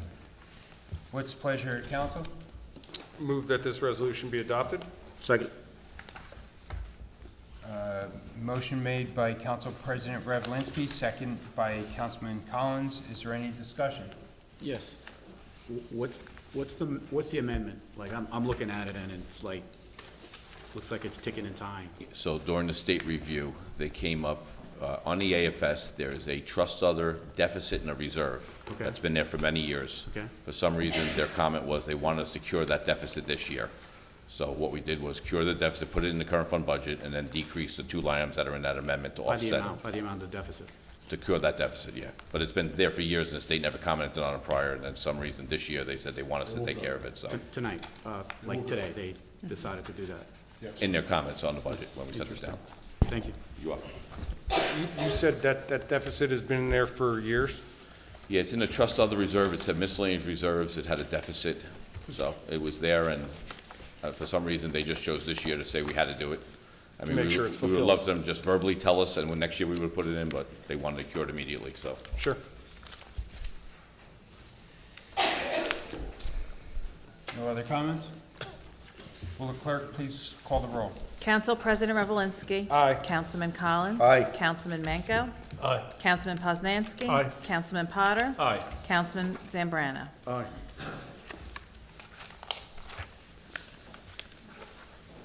All right, now we have resolution 232, is that correct? Yes, sir. Yes. Okay.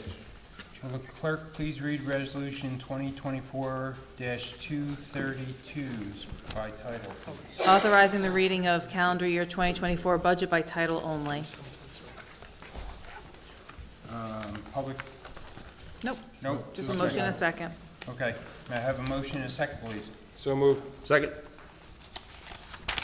I have a motion made by Council President Revelinsky, seconded by Councilman Collins. Is there any discussion?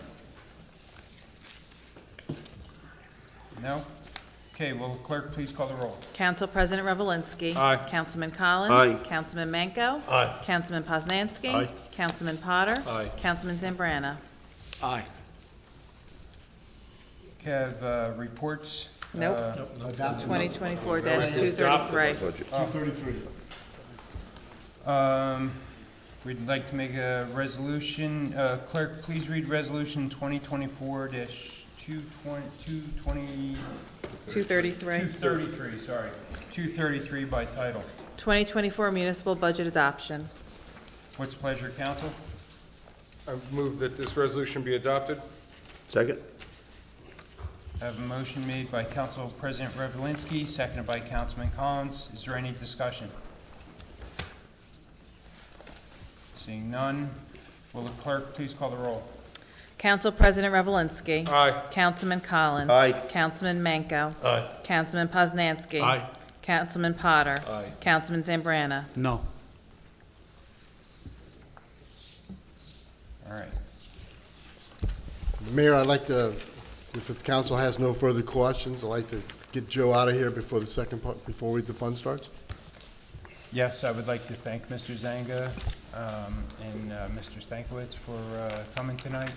You both did an excellent job with getting this together, so thank you both. Thanks, John. And I'd like to thank the Finance Committee Thanks, for Jared. their Save job. all. Have a good night.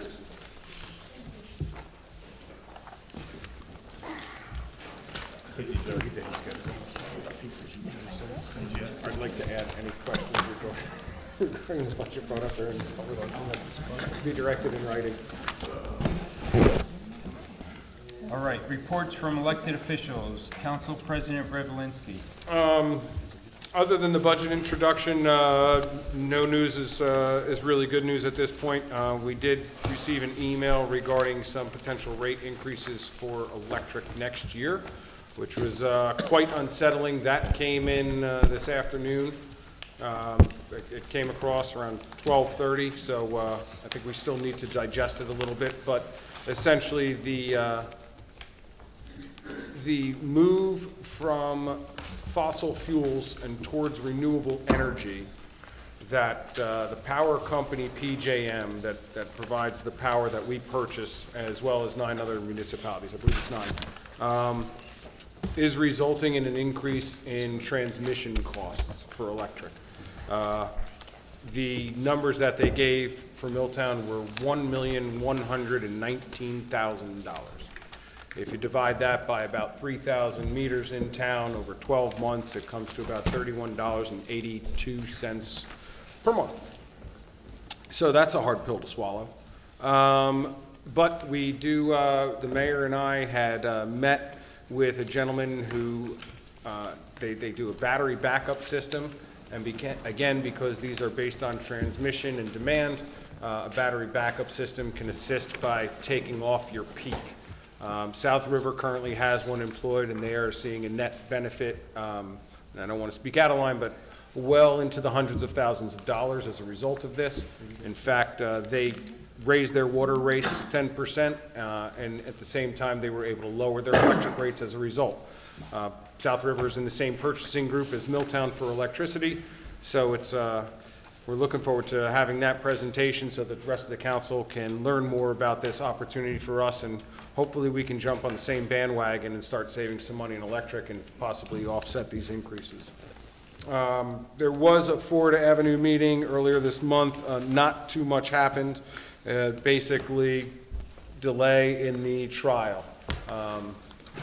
Still scheduled for September. And other than that, we'll be working on looking at those water rates for next year. Now that the budget is adopted and finalized, we'll be looking at those water rates for the revised ordinance that we look forward to introducing either in August or the early September meeting. That's all I've got. Thank you. Councilman Collins. Thank you, Mr. Mayor. Electric utility, restored power outage on Harrison Avenue, replaced the fan motor and repaired fan blade at Elkins Lane Power Pump Station exhaust system, repaired and replaced street lights at various locations in the borough, replaced the time clock and re-lamped the post light at Milltown Museum to make it functional again, ran some new overhead secondary twist cables at Gloria Bradford Park for a new 4th of July power drop, installed power drop for the first aid trailer, relocated a 60 amp service and plug for OEM trailer, replaced the GFI receptacle and fuse assembly at Albert Avenue Park, replaced the electric meters in various locations which were difficult to read due to age, checked several customer services for voltage problems. We invested in a state-of-the-art tester last year. It evaluated the wiring and splices from the houses to the street. It was proven to be an invaluable troubleshooting tool. Removed a large broken limb on Garver Avenue with the help of Public Works crew. Responded to sparking wires situation behind Cortlandt Street. A local transformer had been turned off so that we could safely remove branches and vines from the secondary conductors. We're in the process of hiring a new contractor to do the line clearance here and in backyards on the other side of the street. When this is complete, we are ongoing to respan the existing conductors to get the wire higher. Department members performed line cleaning at various areas with tree interference. Some upgrades and troubleshooting were performed in the substation monitoring system. One circuit has unusual low power factor at times, and an investigation on how to correct it is underway. A reminder of stormy conditions when winds bring down trees and tree limbs, which can drop a live conductor on the ground. Never approach any wires. Call the Milltown Police for emergency service. Actually, I just learned something off the TV. I never knew that some of those high lines that hit the ground can actually electrocute somebody at 30 feet away, so it's a good thing to know. The water utility repaired hydrant on Fern Place, replaced hydrant at 172 Riva Avenue, and area has been restored, replaced hydrant on Lafayette Avenue at the corner of Scott Avenue, repaired hydrant on Ryder's Lane in front of Fresco's, repaired hydrant on Ryder's Lane in front of an empty lot, vacuumed valve boxes to keep them clear of debris due to paving. And that concludes my report, Mr. Mayor. Thank you. Councilman Manco? So, with the transitions within the rec department, we haven't had a meeting, but, you know, they are up and running.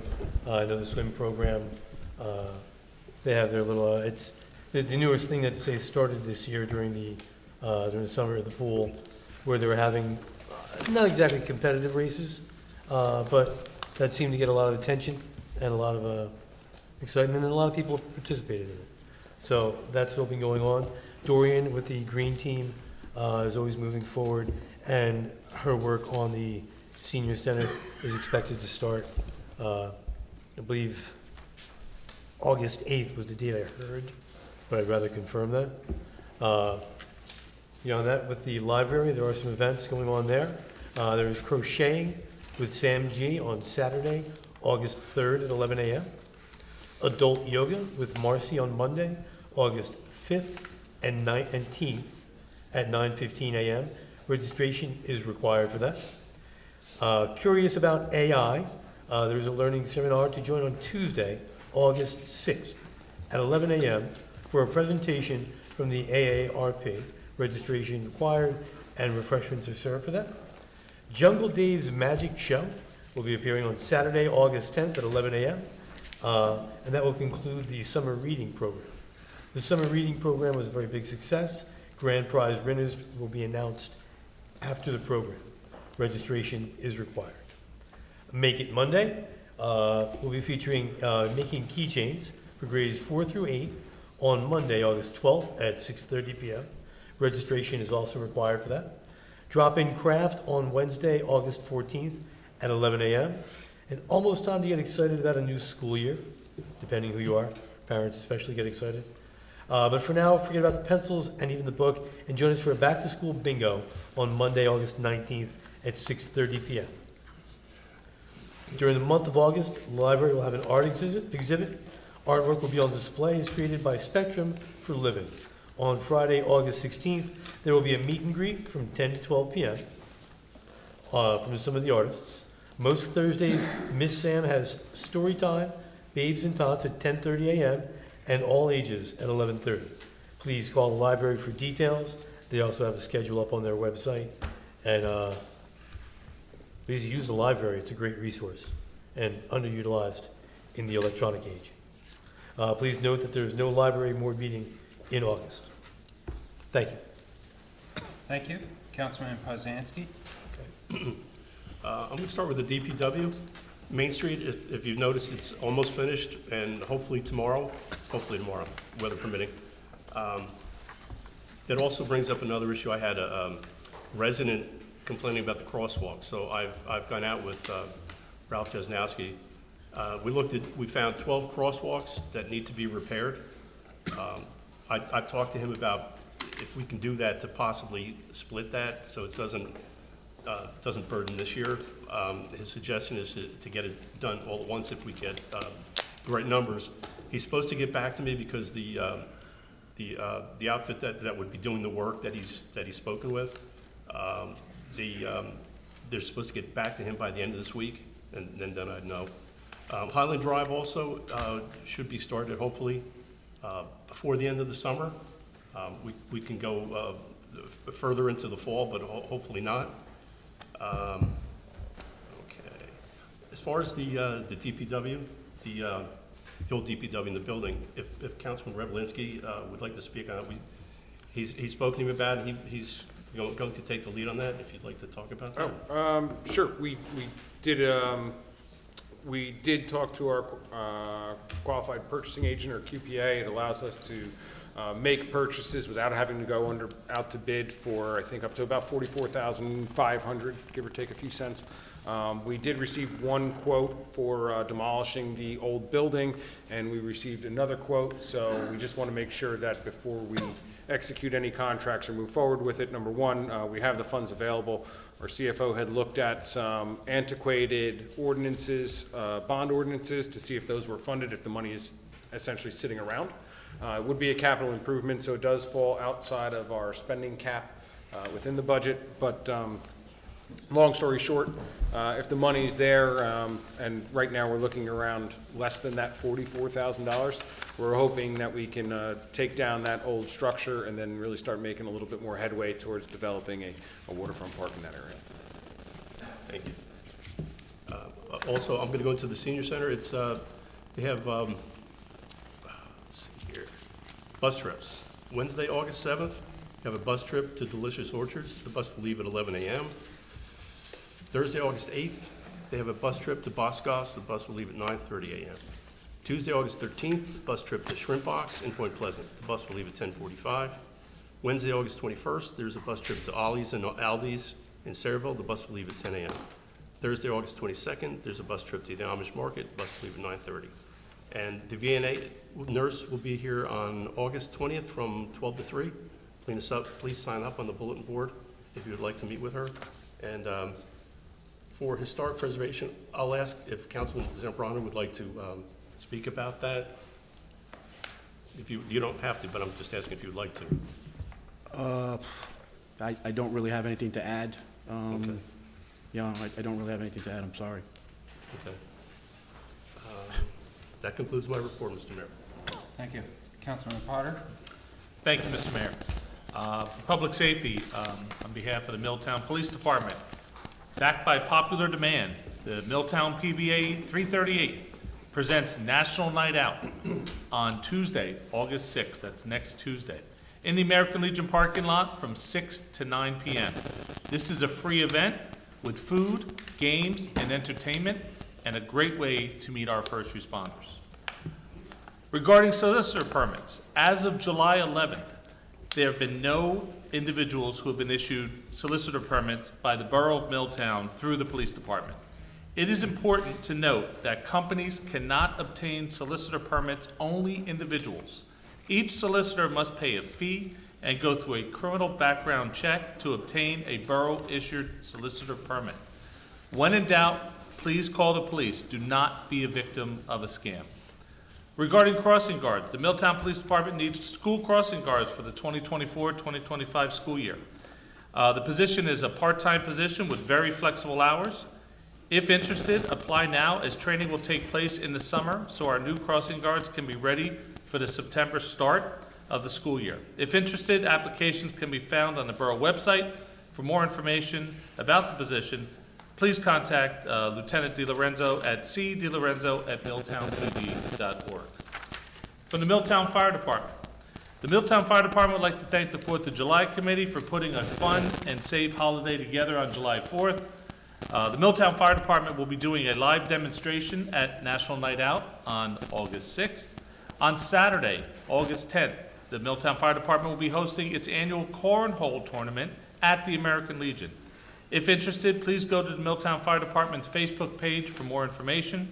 And members are needed. If you are interested in joining the Milltown Fire Department, please stop down at the firehouse at 6 p.m. on Monday evenings. From the Milltown Rescue Squad.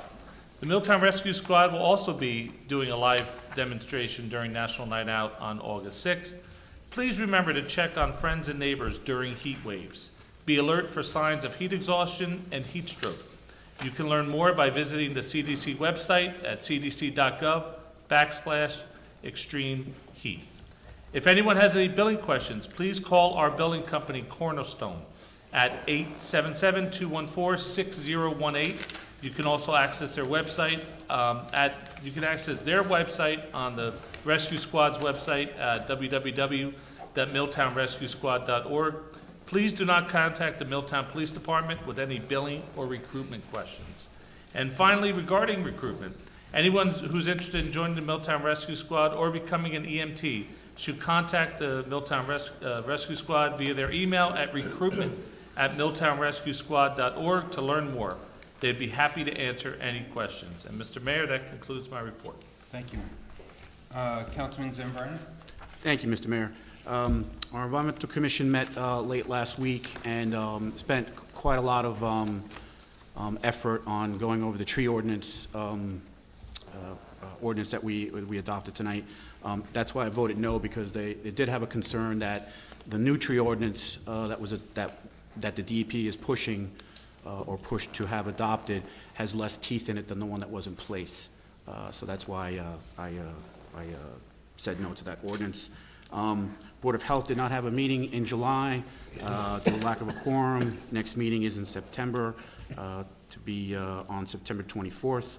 That will be in person. Our revitalization committee next meeting will be, again, second Tuesday, which will be August 13th, 2024. Tomorrow's August 1st. 30 days still to get in your application and registration for Milltown Day, which is September 28th, which is the last Saturday in September. And finally, last but not least, the Human Relations Committee. So I did not know, well, let's put it this way.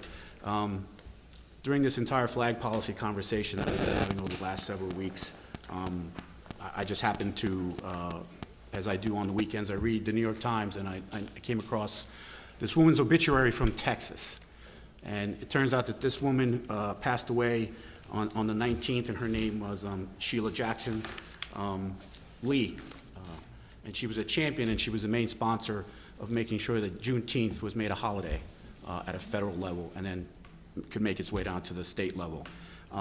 As I read her obituary, I knew nothing of this woman, but as I read her obituary, so funny that she's from Queens, New York, even though she's a representative from Texas. And so funny that she went to the same high school that I did.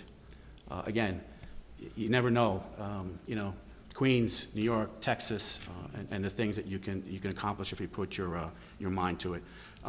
As I mentioned earlier, we did have a HRC committee meeting last Tuesday. Our mayor was there.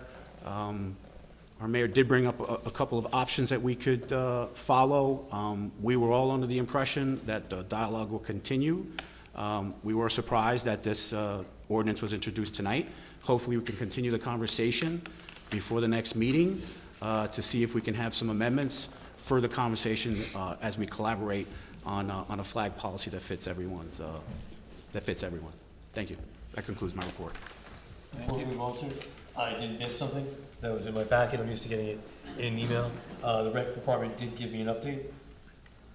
So just the borough pool is having a great summer with its crazy heat waves. They have been opening, staying open later here and there. But every Tuesday evening from 8 to 10 is pre-teen night for ages 9 through 12. August family pool memberships are still available for purchase.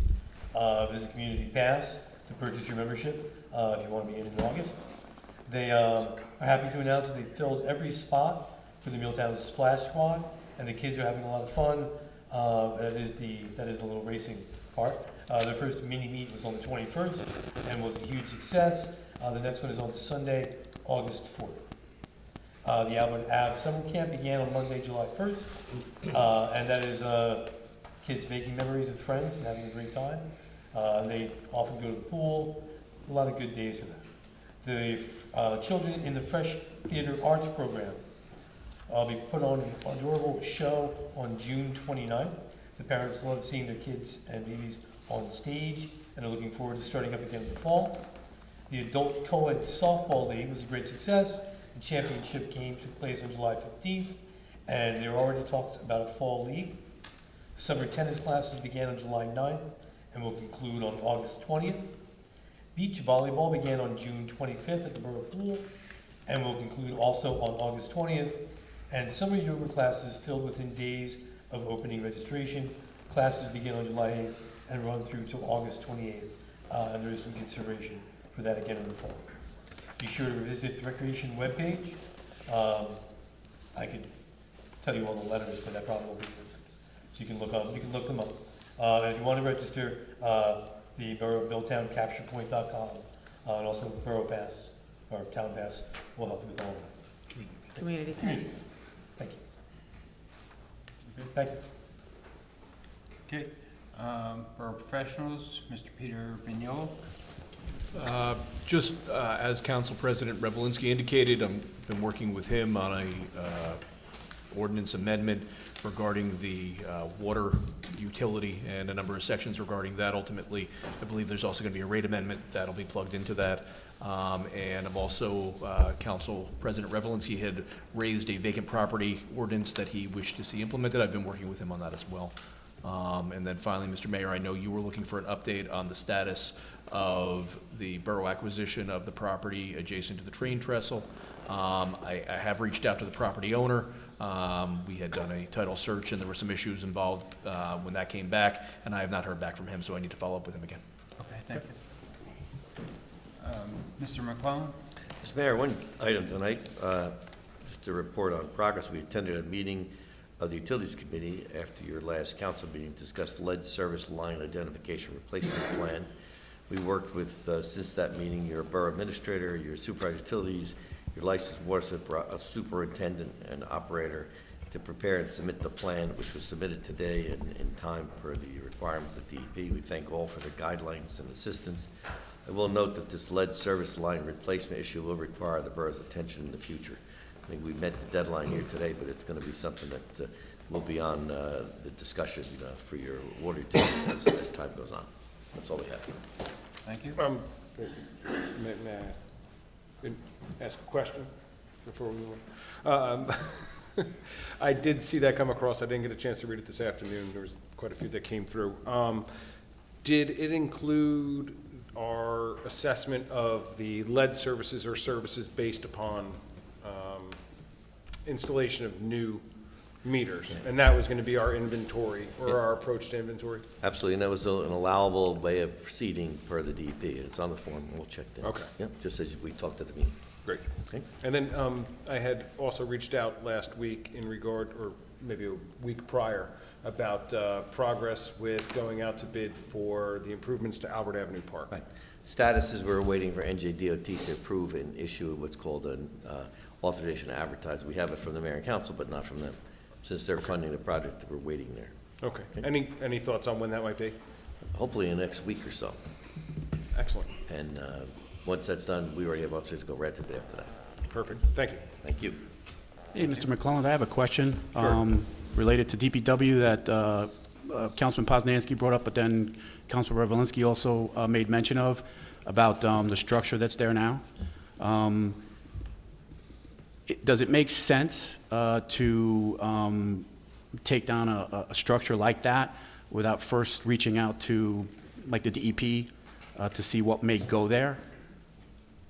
I don't know if I'm explaining that I correctly. mean, the Public Works building? Yeah, I think what you're getting at is, if we take it down, can we put anything back? that's what I'm asking, Yeah.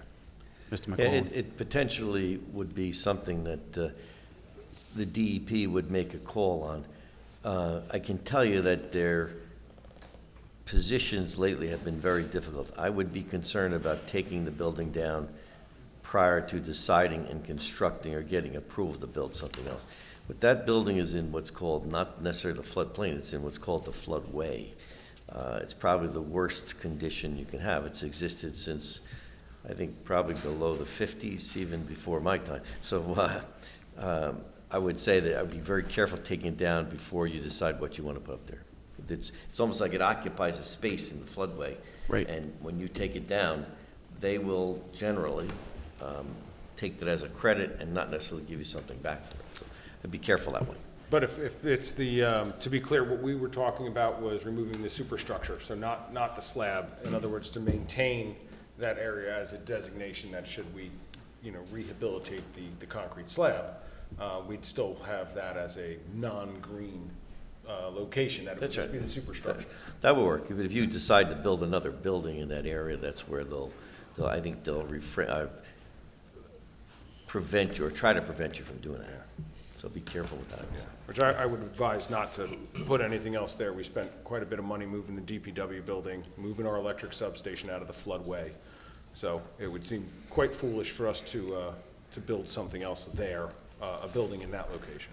I would say that's a positive way to move it in this case. The reason I ask is I just wanted to make sure that Mr. McClellan was involved in all the communications going back and forth with, the possibility of removing that structure, that's all. Now, Mike, I just want to add a question. If we took the metal section down and leave the concrete, can we disconnect the sewer line? I would recommend you do that, because the sewer line from the building is not being used, and it basically is a connection to your system, which if we can eliminate that, and obviously in flooding times, when that water presses right into your system, you don't want to be paying to treat river water. River water, right. I'd recommend you plug that, if it's not plugged already. The Borough Utility Department may have plugged it already. Thanks. Okay.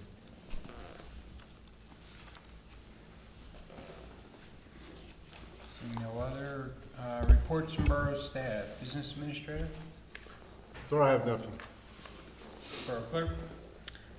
Thank you. The clerk's office would like to thank everyone for your continued patience with us as we still currently are understaffed since Kathy retired on May 1st.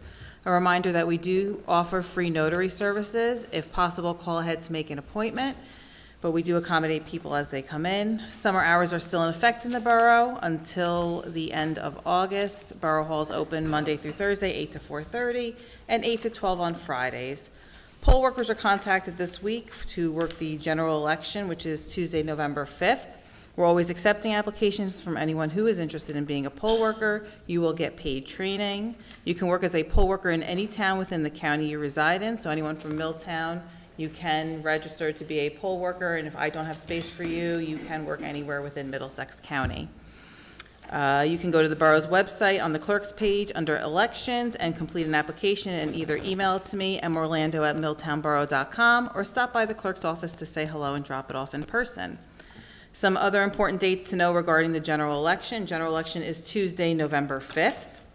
If you have moved, please make sure that you update your address with the county commissioner. Paper applications are available in the clerk's office as well as online on the borough website, clerk page under elections. October 15th is the deadline to register to vote. Early voting in the county will be October 26th through November 3rd. We don't have an early polling location here in Milltown, but if you go to the clerk's webpage, there is a list of everywhere in Middlesex County that you can go to do early voting. October 29th is the deadline to apply for a mail-in ballot. You can also get that application in my office. Let's see what else we have here. Planning Board, I didn't hear mentioned today, so the August Planning Board meeting has been canceled. Our next meeting is September. There is currently a vacancy for an alternate member that we're waiting to hear for an appointment on. Today, Borough employees got an email regarding cybersecurity training. That includes mayor and council. I hope you all saw that.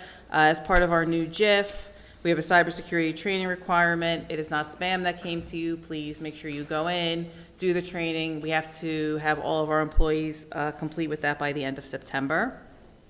The municipal bid auction that we did closed out July 18th.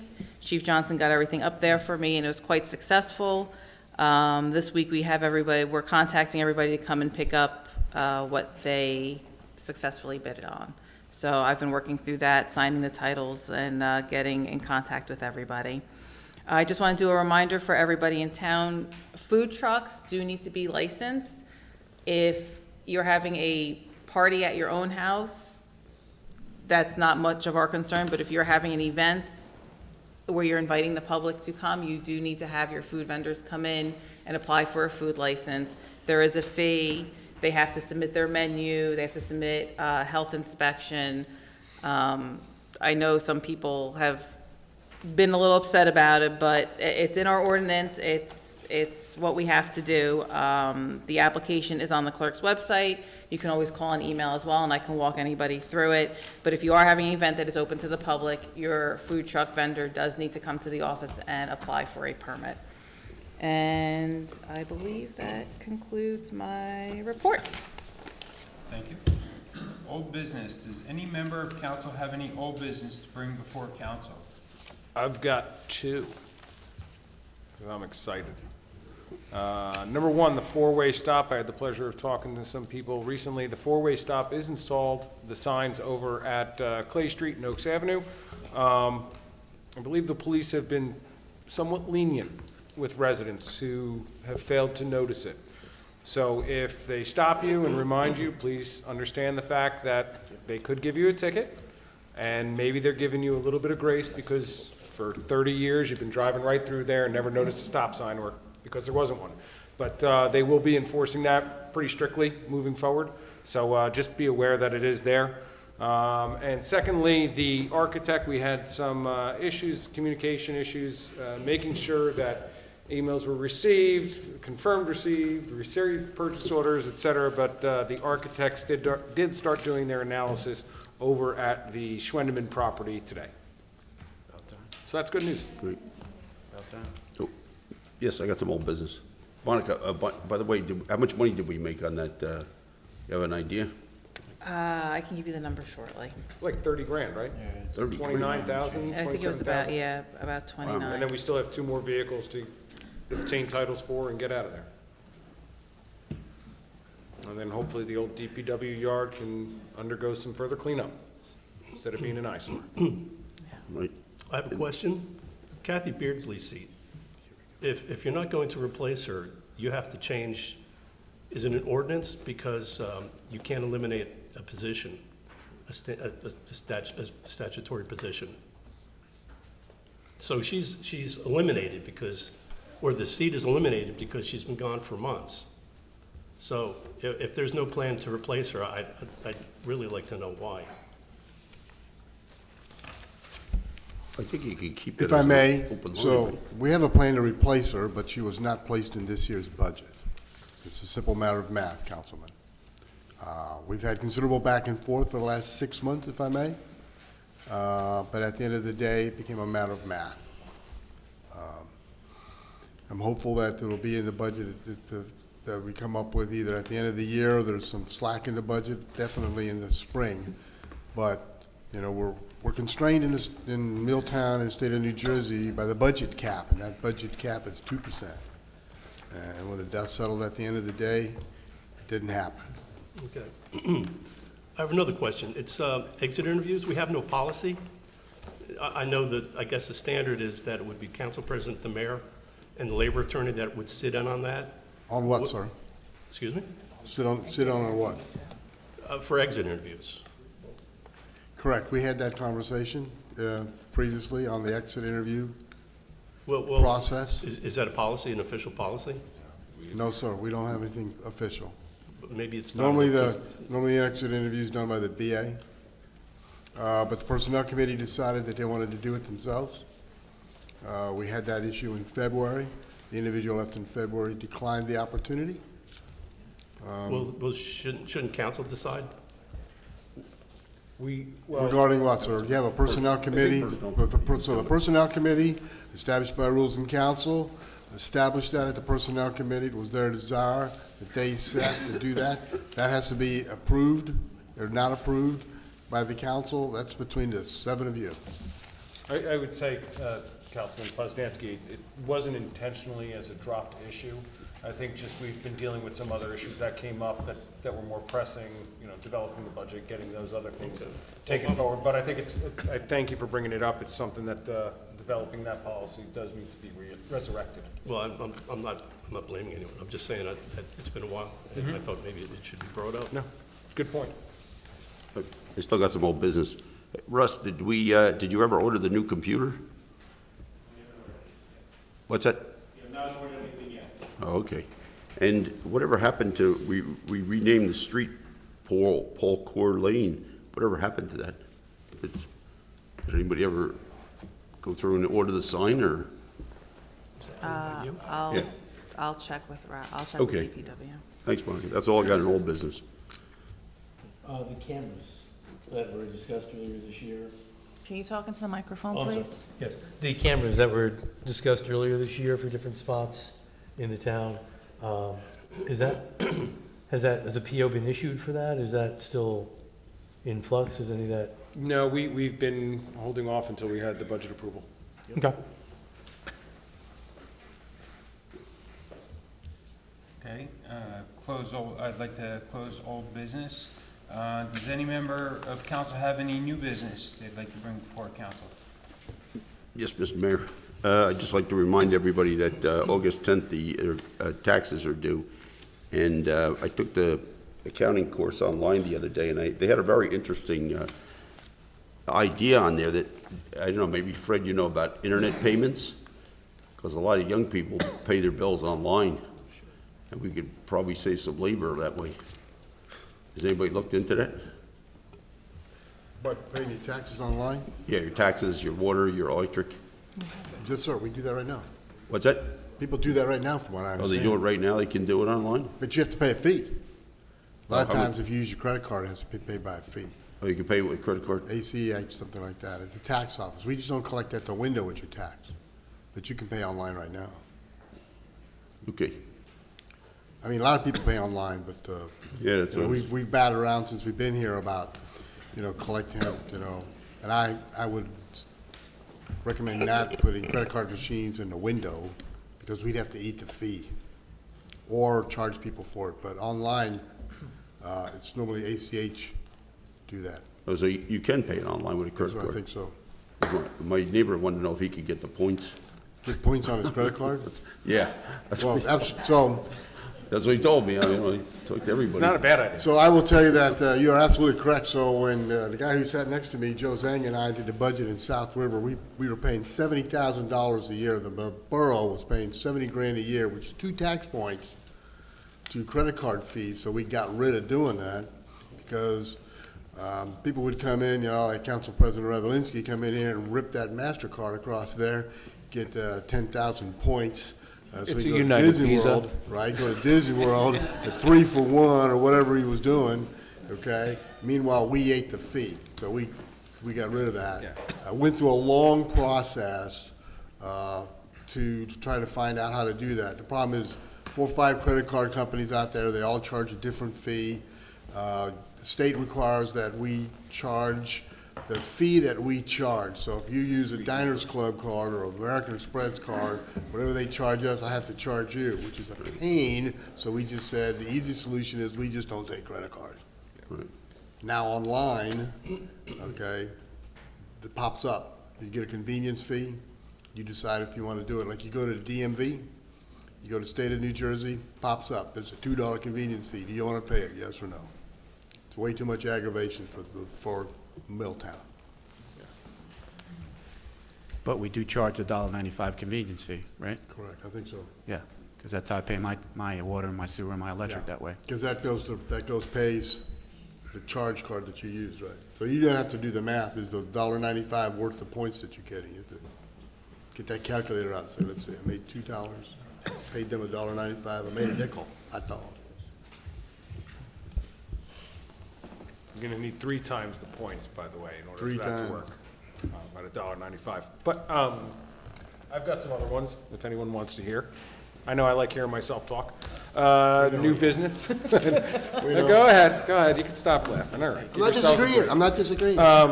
Real quick, I just wanted to bring up some other things that we have been working on. Mr. Vignola mentioned the vacant lot ordinance. We had already talked about the water sewer ordinance coming up around again. We've also had, in the utility meeting, I'll go a little bit further in depth. Right now, we have $2 million in grants, and the utility committee is trying to determine which 2 projects that are about $1.5 million each are the ones we do first. And to explain it to the residents, one of them is the smart meter replacement. It's best to do these all at one time, replace all the meters at one time. To do so, you have to hire an outside contractor.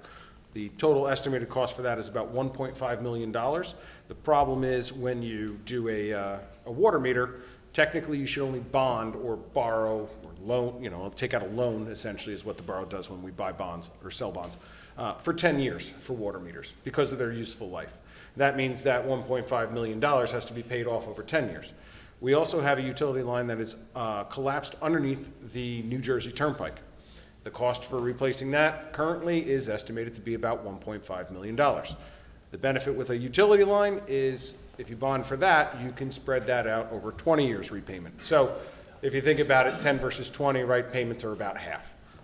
So that is the situation that we're kind of looking at now. We've got $2 million, but we've got $3 million in projects to do. Which one do we do? Do we apply $1 million towards each and then bond for the balance on both? Do we fund one all the way and then hope that there's enough money left over and try and get somewhere else on the other one? So I think that's worth talking about because that all does impact our operating of the system and our ability to maintain the system and unfortunately the costs. One other issue that we had recently was I've gotten quite a few calls from residents after the success that we've had with JFK Drive and the no parking during the school hours for pickup. A lot of benefits there. People seem to respond to that very well.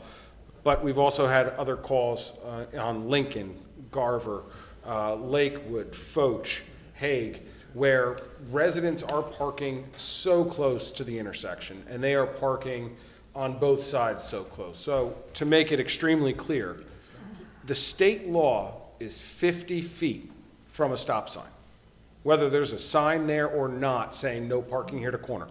50 feet. Now, from a crosswalk, it's 25 feet. So please keep that in mind. I've asked our DPW director, Ralph, to try and get some pricing on all the signs around town that we have that are currently so faded that you can barely read them that say no parking the corner. And we've also spoken with Mr. Vignola, myself, Councilman Manco, and the mayor have actually walked to a whole bunch of these streets and said, with a tape measure, and said, you know what, it probably makes more sense to go to this person's driveway. Let's have 50 feet on this side because it's dangerous for our kids that are crossing they're pulling out more. If you've ever gone down Lincoln, West Lincoln, for that matter, off of Main Street, if you pull down that street, chances are you're head on or you've got to try and find a place to pull over. And a lot of those are people who live on Main Street that are parking their cars on Lincoln and on the other side streets. It's becoming more and more of a problem in town. And so we're trying to get ahead of that. We've got 4 or 5 different streets. Mr. Vignola is working on that, and hopefully we can show that to the rest of the council for their consideration and adoption. Again, in the coming weeks, because it only gets worse when school is in session. Last but not least, we had a call. Unfortunately, Councilman Potter couldn't make it. I totally forgot about it. I had a work conflict that I didn't realize till last minute. But this was in regards to selling of the South Main Street Firehouse. With the inception of the South Main Street Rehabilitation Plan, it outlined certain parameters by which we can sell the South Main Street Firehouse and have a say in what happens there beyond just someone is permitted to build. It's a request for proposals, and with that, we can say, this is what we'd like to see. So if we want to see it be a restaurant, we could say, send in your pricing based on building a restaurant, and whoever presents the best plan moving forward, that could be selected based on how much money they're willing to pay for the property as well as some other criteria. Those are broad strokes. Councilman Zambrana, if you want to add to that at all, I know you filled in for Councilman Potter on that call, but I'd like to get our borough planner in here possibly in August to explain the process a little bit further to the rest of council, and hopefully we can move forward with that, because it seems that we tend to sit on assets a little bit longer, and when we've got some increasing costs coming up that are one-time costs that we can avoid and offset, I think we should take the opportunities to do so. So what would you like me to fill in there? If there was anything else in that statement that I just made that you'd like to add to based on being on that call. I think John Barry summarized it in his email reply to both you and John, since I don't think you guys knew that the meeting was happening. No. So he summarized in that reply, like what we should do. Yeah. RFQ, a lot of the work is already done. A lot of the work is already covered in the South Main Street Rehabilitation Project. We've already gotten 2 assessments like 2 years ago. Now you're gonna have to go out and get another appraisal to see how much it is now. So it's already there. It's just get the RFQ out there as soon as possible. So I didn't miss anything in what I said. Again, I stepped in for Councilman Potter. I rearranged some things because I worked from home on Friday. I thought you and John were gonna be there. I said, John, let's do this, and that was it. In and out, 15, 20 minutes. Thanks for answering my question. Yep.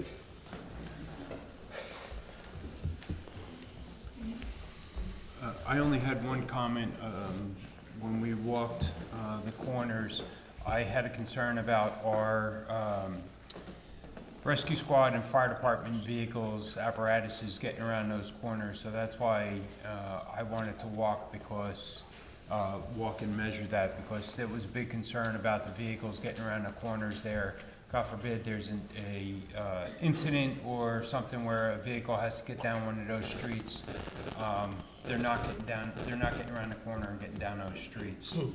So that's why I asked if I could attend, because I wanted to look at that. All right, open to public. Mayor, I got the number for the auction. It's $29,752 is what we made. Good job, Monica. Oh, Chief Johnson was a huge help with that. He praised you as well.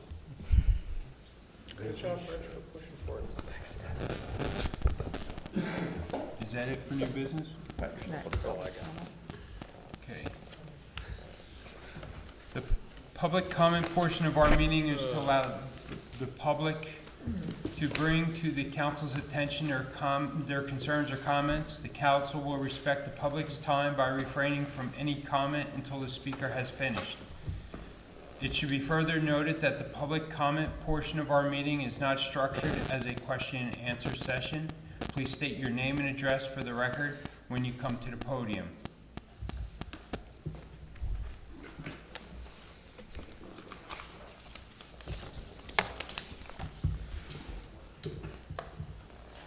Good evening, ladies and gentlemen. My name is Richard Ruff. I live at 330 North Main Street. I'm a resident for approximately 20 years. Have an issue with myself and a few neighbors since they built the new home at 342 Main Street.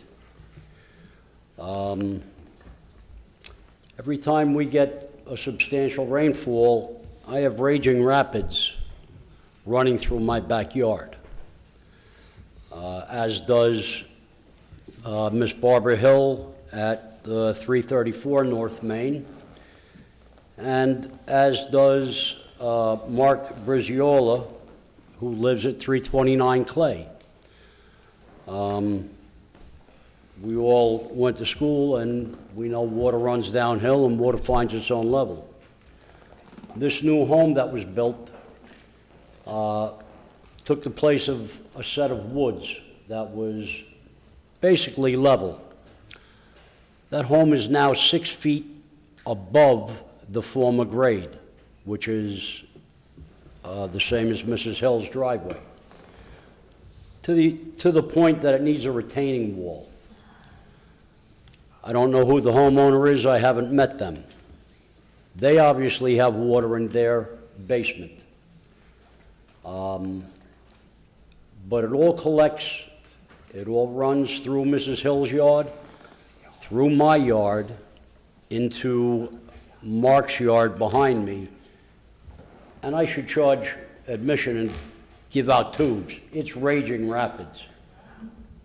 How do I address this? I have met with Marty, the zoning guy. He stopped by, and a gentleman by the name of Lou from CME? CME, that's right. I'd like to know who, in their right mind, with all due respect, approved the plans for that home. The reasons I was given was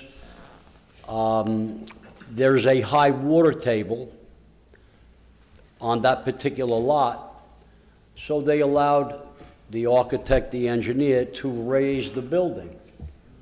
Well, to raise the building, they backfilled it. Now that lot is 6 feet higher than it was in the past. What do? No one's going to buy my home with a river running through it. What are my options? Who do I speak to? How do I remediate this? Was there any sort of stormwater management plan before and after? It states right on your website that for any buildings, there's got to be a stormwater management plan. What do I do? Who do I see? What's the runoff? What's the, I don't know the correct word, the absorption rate prior to building and after building? I'm screwed. Mrs. Hill, she had just redone her garage a couple of years ago. They built this home. Now she's got a river running through it. I have a tree in my backyard. The root ball is in Mark Braziola's yard at 3. It's touching my fence. It's going to come down any day, and it's all since this home was built. Would anyone offer me, please, some recourse or direction, or who do I speak to?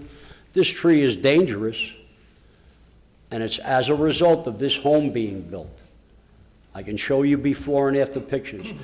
If you'd like. What's your address? I'll come take a look tomorrow. 330 North Main Street. 330 North Main. That's by the big yellow house, right? That's Mrs. Hill, 334. That's Barbara Hill. What's your name, sir? My name is Richard Ruff. Okay. Romeo Uniform Foxtrot, Foxtrot. Military. No, sir, my son is, but I like your initials. Ruff like the dog. Well, yeah, I got a little action there, the same. I'm a Raymond, I have 3. Question for Mr. Vignol. I'm going to direct it over to him because, from my understanding, before you're going to build a house, you have to go in front of planning board for approval, I would think, or zoning? No? Not if it's a lot. If it's just a buildable vacant lot? you can go and file your plans and build a house. So I will openly admit that I don't necessarily know every aspect of what the construction department wants, but typically you would file a zoning permit to show that what you're building is going to result in any variance relief, and then you file your building permits to get your building. And, you know, if you need to open the street, you need a street opening permit. Mr. McClellan is probably more familiar with the permitting process on that aspect, because it's not usually something that legal would get involved in. The reason I ask is because we just had, and I'll let you answer too, Mike, but, you know, we just had this situation occur over on one of the other streets where a gentleman said that the lot next door was subdivided, And he's nervous about when they build on that, it's gonna create excessive flow into his house as well. And, you know, shame on me for thinking this probably went before planning or zoning at some point, but I don't recall hearing of this in the past, which is why I'm trying to understand the process here. Yeah, I think that, as Mr. Fiona indicates, it's after the zoning permit, it goes to the construction department for construction permit. And generally, when we have a subdivision and a planning board approval, there's a requirement for grading plan. Your construction department may not always require that, and that grading plan would be something designed to show how the water's going to be handled. These are really private matters between the residents, unfortunately. As it was explained to me by Lou, basically, I'm SOL. This guy built a house, and water runs downhill. Was it the house that was built last year? The new house from? The house is probably about a year old. The lot was probably leveled, it's about 2 years. Okay. I've lost 8 inches. My fence was put in 5 years ago. I can show you pictures. My rat terrier Schnauzer can run under it. He doesn't have to crawl or duck his head now. That dirt has washed away, gone. I have a root ball in Mark's yard. That's the ball is 3 feet off the ground. Mr. Ruff, what's the address of the new house? I'm sorry to interrupt you. I'm sorry? The address of the new house. I believe it's 342. It's North Main Street? Yeah, that's what, North Main. Thank you. It's right next to Barber Hill, the big yellow house. Okay. across from your house. Mr. Ruff, before you leave, could you leave me your phone number, please? If you wouldn't mind, I'll stop and chat with you. I have some errands to do in the morning, but I can rearrange my schedule. Okay. I'm just looking for direction. I had to take value off of my home. If you're gonna stop by, bring a tube. We'll, Bathing suit? yeah, and water shoes. We'll bring a towel. Okay. It's supposed to rain tomorrow. Hopefully you can see it live, up close. I got you. I thank you all for your time. Thank you. Have a wonderful evening and safe travels home. Thank you. Thank you for hearing me. Sure. Thank you.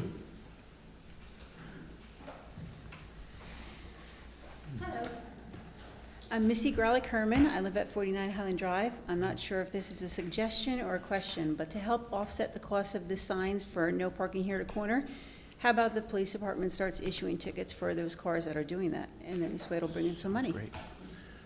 That's It all. is a great idea. However, you have to put a sign up in order for them to enforce it. But I thought it was knowledge to everybody, you can't park. Well, that's. Yeah, in those situations, yes, we just need to make sure that we've got our ducks in a row. One of the issues Right. is Because that, if they- as Councilman Poznanski had indicated, a lot of the crosswalks are in bad shape, the lines are barely visible, so it needs to clearly be indicated as well. So those are the little steps that we're trying to take here. But yes, great suggestion. Perfect, thank you. Thanks.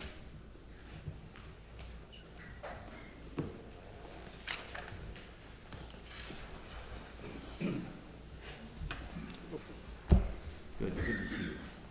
Rachel Freed, 58 West Lincoln.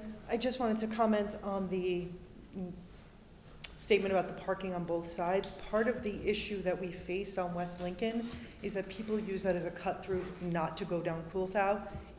The cars double parked on both sides prevents anybody from flying down that street. It is insane, and I would love for the council to take a look at some options to slow people down, whether that be speed bumps or painted speed bumps, which is an inexpensive option of 3D speed bumps, as well as maybe some enforcement, because I hate to say this, but like every morning we walk out and there's cars just flying and the camp is right there, and I'm just so worried.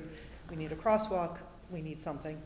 That's all. Thank you. They don't stop at, they don't stop at the They don't stop at that stop sign. They, no, Yeah. that's what I'm saying. I live at that corner, and it is frightening, the amount of people that have run through there. Ms. Freed. So at the top and the bottom, people are trying to slow people down, which is why people park the way they do, in hopes of preventing people doing 40 down our street to cut through. Ms. Freed, I will definitely speak to the chief about that. Thank you. Yep.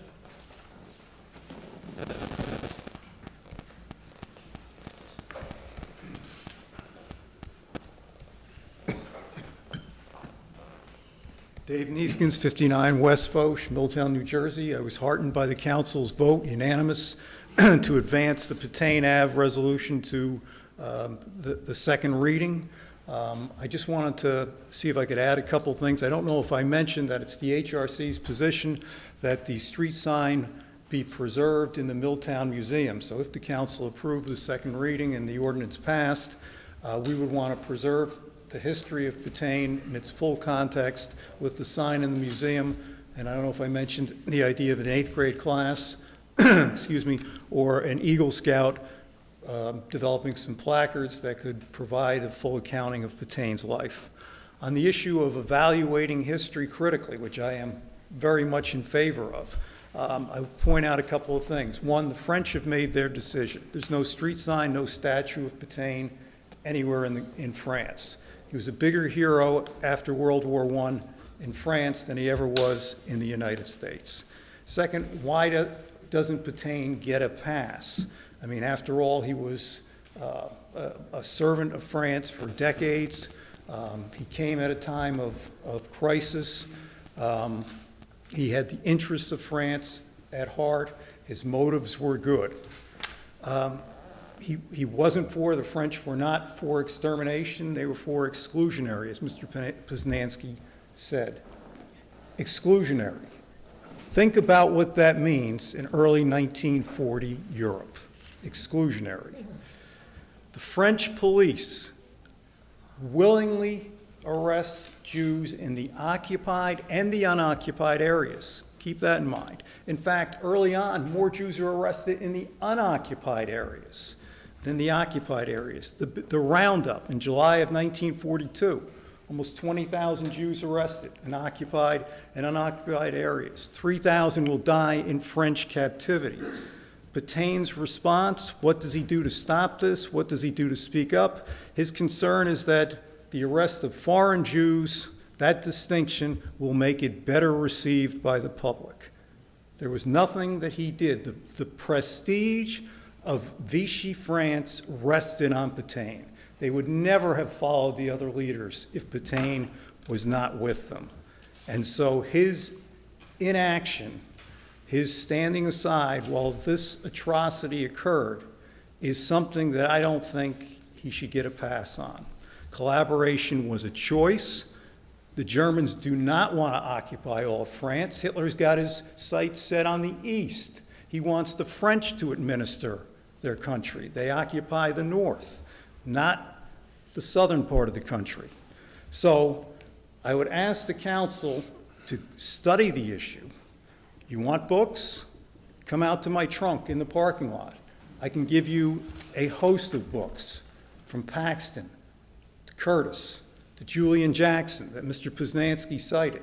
Julian Jackson, who wrote also France During the Dark Years, and then most recently France on Trial. None of those historians are giving Patane a pass. So the full context of a difficult time in history with a lot of things going on and a lot of choices that had to be made, I'm submitting to you that Patane made the wrong choice. He bet on a Europe dominated by Germany. He bet on Hitler. He shook Hitler's hand. And I don't think that that is a place, a street sign is a place of honor that his name should rest. So I thank you for listening to me again. I encourage all the council, as Mr. Poznanski encouraged, to get out and read, look at the full history, and ask questions, and hopefully come to a resolution at the next council meeting. Thank you.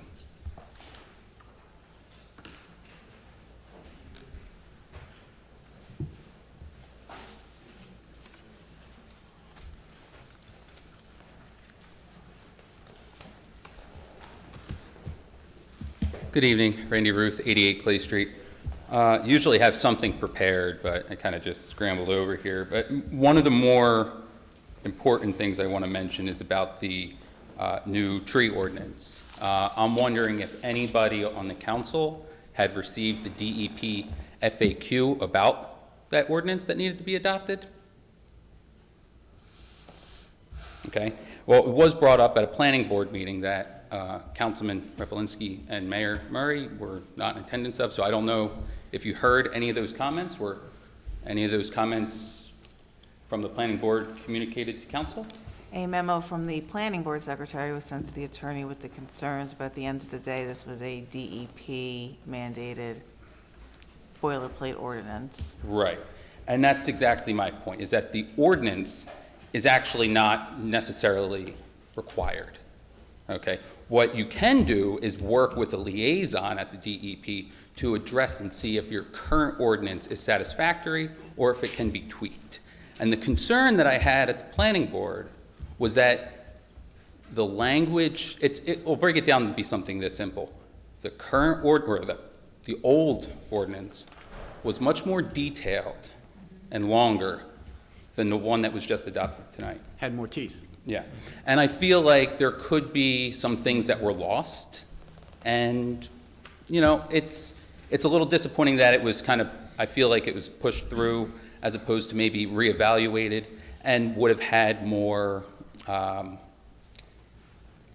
consideration for the things that we're losing by adopting this ordinance. So it is what it is. I guess we'll see how things shake out. One of my main concerns that I had was the definition within the ordinance that was adopted tonight, specifically about how, and maybe the attorney can address this in some way, is they define sidewalk as a structure, even though nowhere in any other borough ordinance is a sidewalk a structure, okay, a building structure.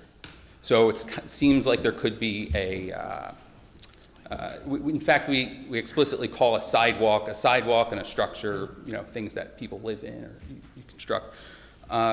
So I don't know if there's going to be maybe some confusion in the future when people are trying to go through the appropriate processes. So with that being said, there was another concern that I had, especially hearing tonight about the borough budget and the electric utility. I guess it's not pulling in as much as we hoped in the previous year. So it's just a matter of, as I've stated before, it's a matter of math. Yeah. Okay, so as rates go up, water, electric, choose an item in our lives, okay? As, you know, if we set a rate to charge here, but we pay here, eventually there's gonna be a disparity, that delta, and that's what we're looking at, and that's what Joe talked about. We don't know. We'll have a better evaluation at the end of the October, because it's the end of the summer, it's the end of the quarter. That's when your highest usage is, and you'll see what your numbers are. But I'm sure the Finance Committee and the Council's heard my conversation for the last 6 months and 25 years before that, is every single year you look at your rates and you make a management decision. Are our rates in all these things paying the bills, yes or no? We haven't raised the rates in water since 18, and I can't remember when the last time we raised electric rates, but I think Franklin was still flying his kite. Okay, so we're not doing our job if we're not making a management hard decision to pay our bills. That's just me. They make the decision. I can sit out here and provide my professional expertise, and then they can choose to adopt it or ignore it. That's okay. I appreciate that. And, No and problem. the reason why, and thank you for the clarity, I think it is pretty simple math. It's not Absolutely. complicated. But the borough is in a unique position because they don't just own and operate an electric utility. You know, there's, I believe it's publicly owned. No. We are not managed by the BPU. There's some sort of municipal league that we're a part of. Public Power Association, correct. Yeah. So I don't know if somebody's in charge of looking for particular grants or something, some way to kind of get ahead of what we know is coming down the road. And the only reason why I'm really bringing this up is because on the borough website today, there was a new document that talked about electric vehicles, and none of that information in that document is relative to this municipality. So I thought it was just kind of interesting. The other thing that I would want to bring up, and it's on the fly, is the sale of the Main Street Firehouse. Now, I understand that's always been the plan for many years. The South Main Street Rehabilitation Plan, as Councilman Revelinsky said, creates a framework so that way we have some say. So I think that's pretty positive. I'm glad that that plan was not only brought forth and adopted, but also in that process, there were many residents overwhelmingly supporting the preservation of that building. So, I don't know who on council was there at that meeting, but please keep in mind the wishes of the residents as you make your decisions in these closed-door meetings when you put out an RFQ or an RFP. Because I think it's pretty important that, whatever comes out of it, something that honors what's there, happens. There's also, I know, some zoning things that need to occur in that process.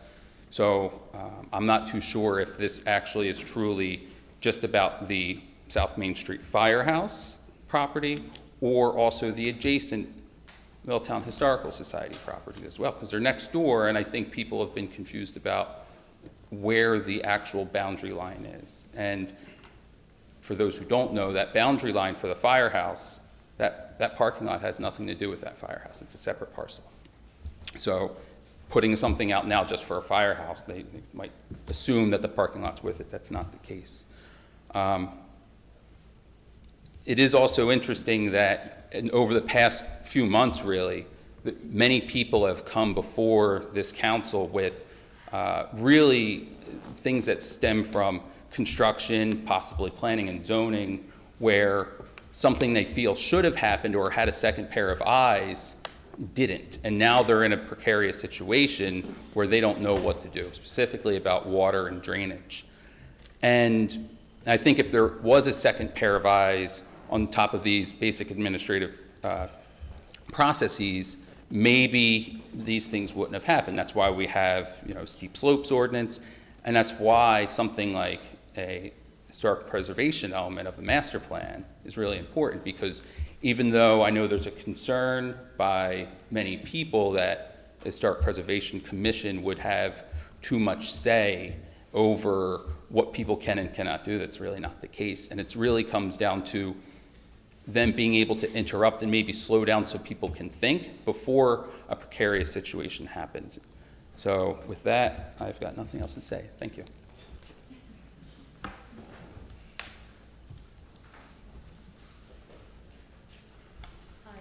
Dawn Milburn, 12 Desmond Avenue.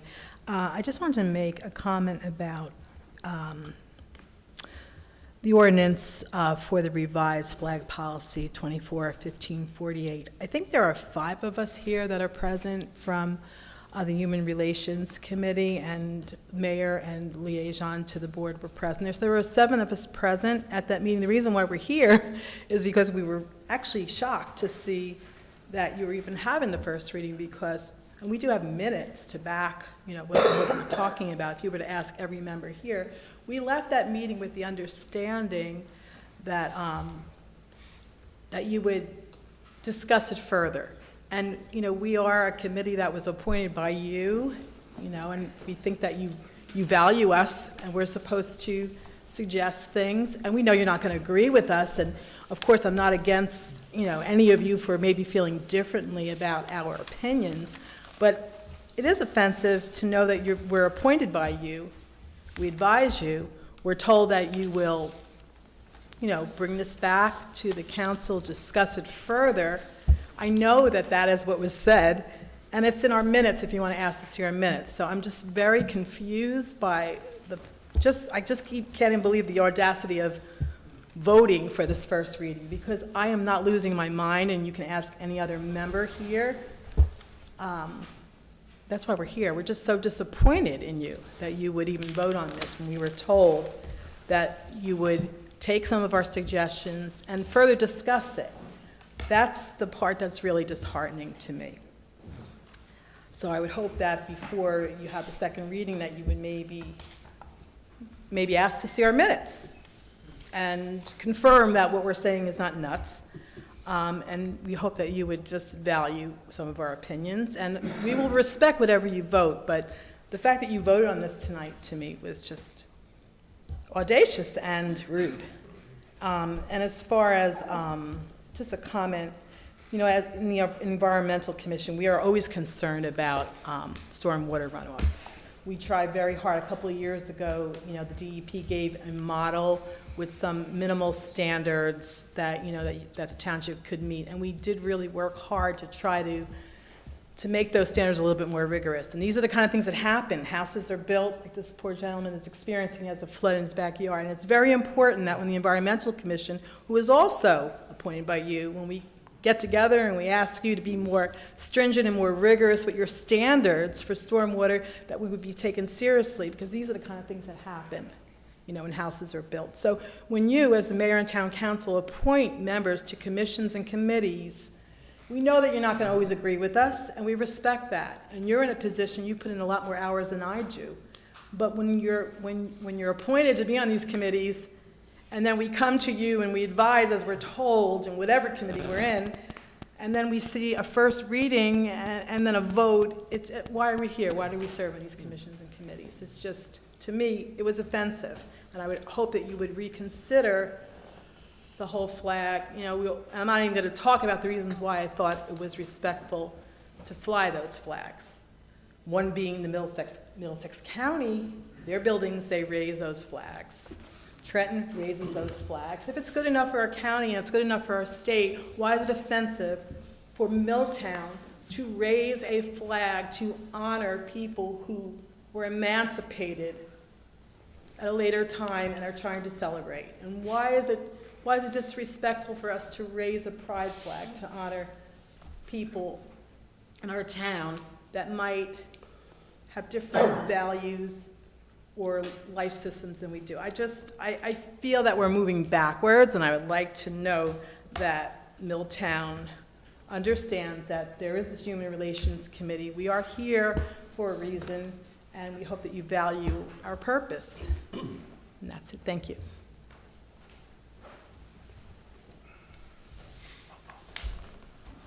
Hi, Agneta Pardo, 57 Southbrook Drive, Milltown, New Jersey. So I just have like a general comment. I too was in attendance at the HRC meeting, and I was home packing for my vacation and had to come down here because I was watching the meeting. And when I heard the interaction between Councilman Zambrana and Mayor Murray, it took me by surprise because I know exactly what was said at that meeting. We do have the minutes to jog your memory if you need them, and the blatant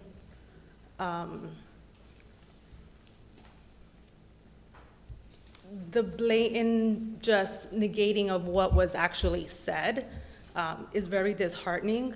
You know, as an elected member, one of the building blocks of that is building relationships, right? And in order to build relationships, there needs to be a level of transparency, because that fosters collaboration, that fosters trust. And when you say one thing to a group of people and then take a step back and openly negate that, you begin to sever the transparency, you begin to sever the trust, and the collaboration, the collaborative efforts that we're trying to maintain between council and the community is gonna suffer. And I know that's the last thing that anybody here wants, is to sever the communication, sever the collaboration between community and council, because ultimately you are in those seats because of the community. That seat is not given to you. It's not yours to keep. So building relationships has to be at the forefront of everything we do when we serve our community. because those severed relationships, will destroy the very work that you're trying to do in those seats, right? And I know that's not the purpose. I know that's not what anybody here wants. You're in those seats because you want to serve the community to the best of your ability. But that also means you have to build relationships, sustainable relationships. And again, like Dawn said, we may not agree, and that's okay. I don't expect everyone to have the same mindset, but what I do expect is that there's reciprocated communication and respect and collaboration, and to vote so quickly not to table this ordinance and hear the communication happening between everyone when one council person is saying, we just want the opportunity to have a discussion, and to hear everyone else so quickly say no. That's not building relationships very well. In fact, you're doing the opposite, right? So for me, it's not so much the raising of the flag as it is the bigger picture that you're intentionally limiting and creating barriers for something as simple as just communication. So I would ask the council just to reconsider, open the lines of communication, be receptive as much as you can to what we're saying, and just give us the opportunity to be heard, because at the end of the day, everybody deserves to have voice and agency. And I think that the HRC being here and their presence is their attempt to do just that, be given the voice and agency that we're entitled to have. And I don't think that anyone here, especially those serving on this HRC committee, are gonna accept anything less than. But I do thank you for listening. Ms. Pardo, I just want to let you know, I know it was 2 hours ago, but I was also in agreement with Councilman Zambrana to table it. I seconded it and said no to moving it on, so just. I appreciate the support. Thank you. Yep.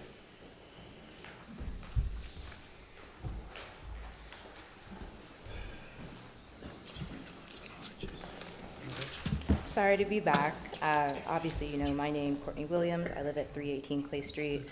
I just have one sort of lasting comment. I won't sort of belabor the points of the people that came before me. I'll just say something a little bit more nuanced in the fact that I believe that we all have come to this room and continue to come to this room and live in our community for the same shared purpose, which is to continue progress and to continue collaboration amongst ourselves, and that we all want to see our town flourish, and we do want to continue to make history and our own rights and for our town. And to be on the right side of history, that requires dialogue and that requires compromise. It is about recognizing that progress is about collaboration, and that no one person, no one group can be a part of that without others being involved in that. And so I'm really saying that as a body, this is not an easy task. People are coming down here, getting in front of you, speaking into this mic. That is not an easy task to do, especially coming from different backgrounds, different genders, different voices, different languages, to come up here and share their points of views, to ask you for help, to have a dialogue. That is not easy. I will speak to my own personal experience. I'm coming to you as a young Black woman of this town who has been in this town for 30 years. This is my town, this is my home.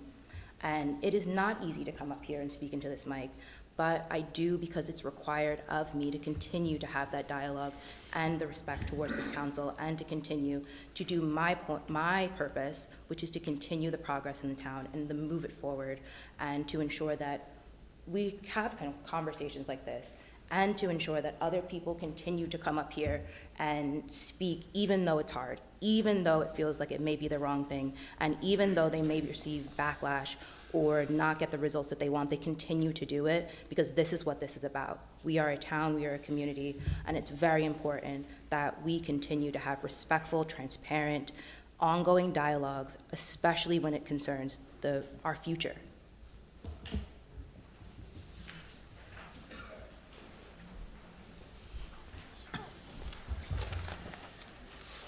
Good evening, everybody. William Morano, 54 Van Loo Avenue. Wow. Have you heard such eloquent people before? It's amazing. We are lucky. How hard is it to get people involved in this community or any community? Where you get the public to come up, it's not a paid position, and they care about something. Mayor, I'm speaking to you as well. They care, and they care about Milltown, the same way you do. You're heavily involved in the Scouts. You care about the Scouts. They come here before you, they have ideas, and they are named to you to a committee to advise you on various things. And what happens? I remember when this issue first came up. The HRC and Councilman Zambrano came forward to fly the Pride flag and the Juneteenth flag. And Councilman Revelinsky rightfully said, you know what, it's only a few days before the 19th. So, you know, we haven't had a chance to look at it. There's some concerns. We want to take a look. So, great. I agree 100%. Now, all of a sudden, there's a dialogue. They're involved. And you disregard them. Your committee. Why did that happen? Why couldn't it be tabled tonight? It's a reasonable suggestion. Why did you go ahead and totally disregard this committee of Milltown residents are here volunteering their time without giving them the time of day? It's not a rhetorical question.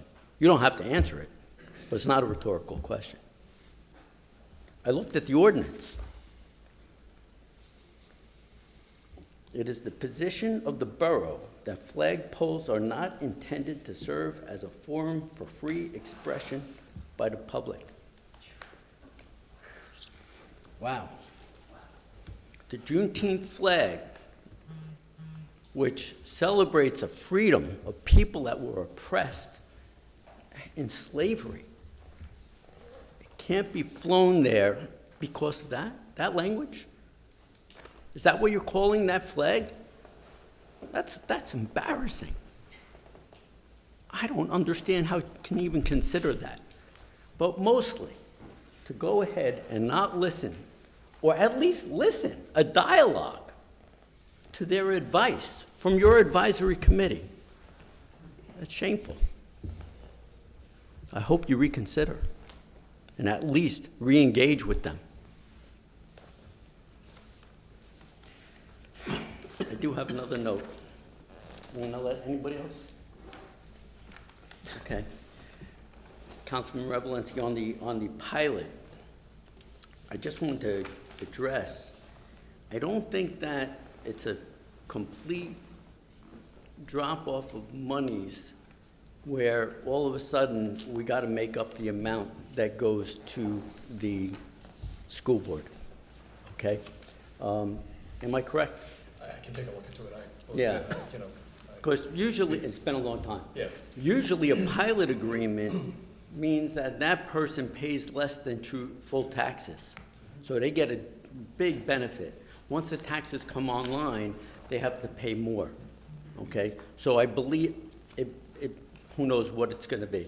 But it's not gonna, it's not gonna be a full, all of a sudden, we gotta pick up the whole thing. I am glad to hear there may be some movement on the rehab, South Main Street rehabilitation. Okay, thank you very much, everybody.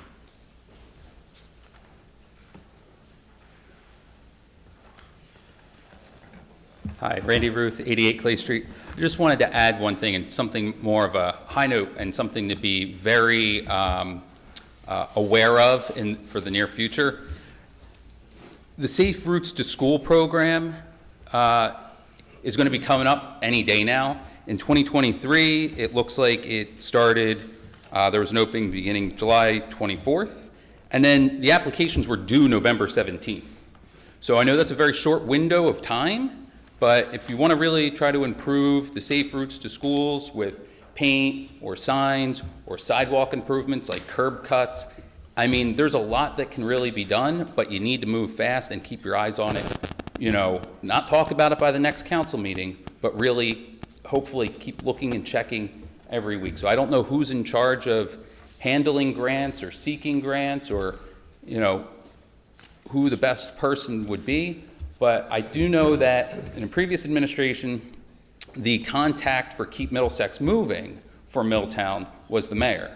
So I don't know if you want to reach out to Keep Middlesex Moving. That might be a good idea to keep that dialogue going, because they're kind of the gatekeeper, is my understanding. So hopefully we can see some grants before the end of the year. Thanks. Mike, we've applied for that, sorry, do I need to speak closer into the microphone? Mike, you. we've applied for that Safe Routes to School. In fact, I think I just asked you about that last week or the week prior in regards to where do we stand with that, that grant application, because we were hoping to receive some monies, or at least a positive response for the illuminated or flashing pedestrian crosswalk signs. I think you applied every year for the last, maybe even up to 5 years, maybe more than that. So I will take a look and see. The application usually come from NJ. We'll make sure you get copies and get the process rolling. Yeah, I thought we actually did agree already to submit those applications. Because there were three different ones. There was the Safe Routes to School, there was the bike path, and then there was the other criteria. And the bike path was limited to, like, what, $5 million throughout the state, or They were due a at the end of smaller June. amount? Due at the end of June. I have Yeah. to check in to see. Sometimes they come up with an interim program. It sounds like this may be a doubling in it. Ah, thank you. I made it.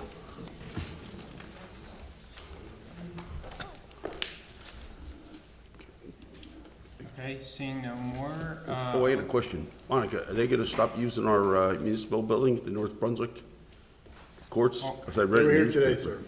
What's that? They were here today. I will close the public comment portion of the meeting. Council comments. If there's anyone further from council that would like to bring up at this time, please do so now. I'm sorry, I was trying to get up. Why didn't you raise your hand? I did.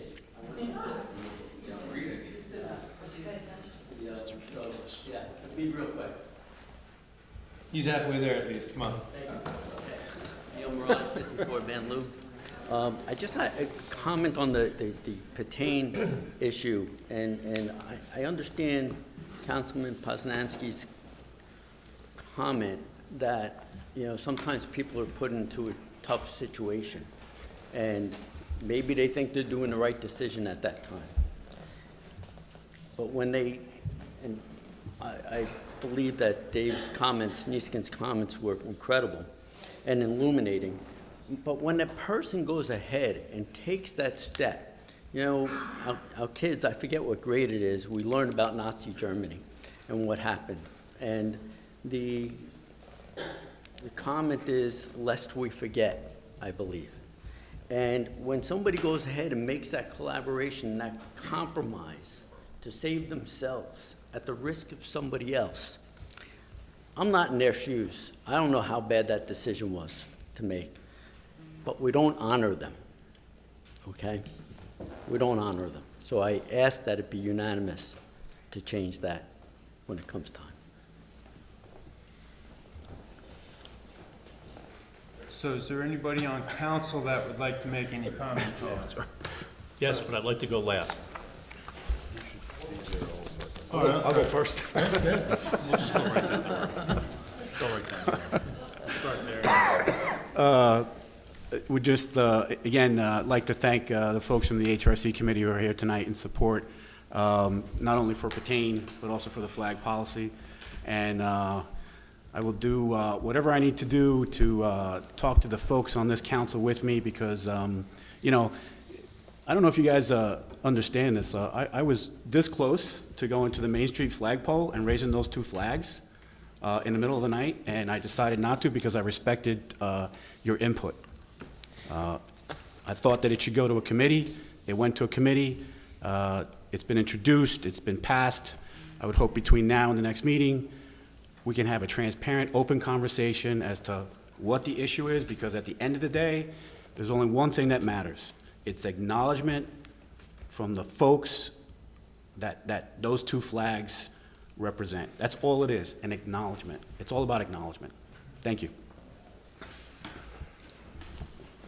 So, moving down the line.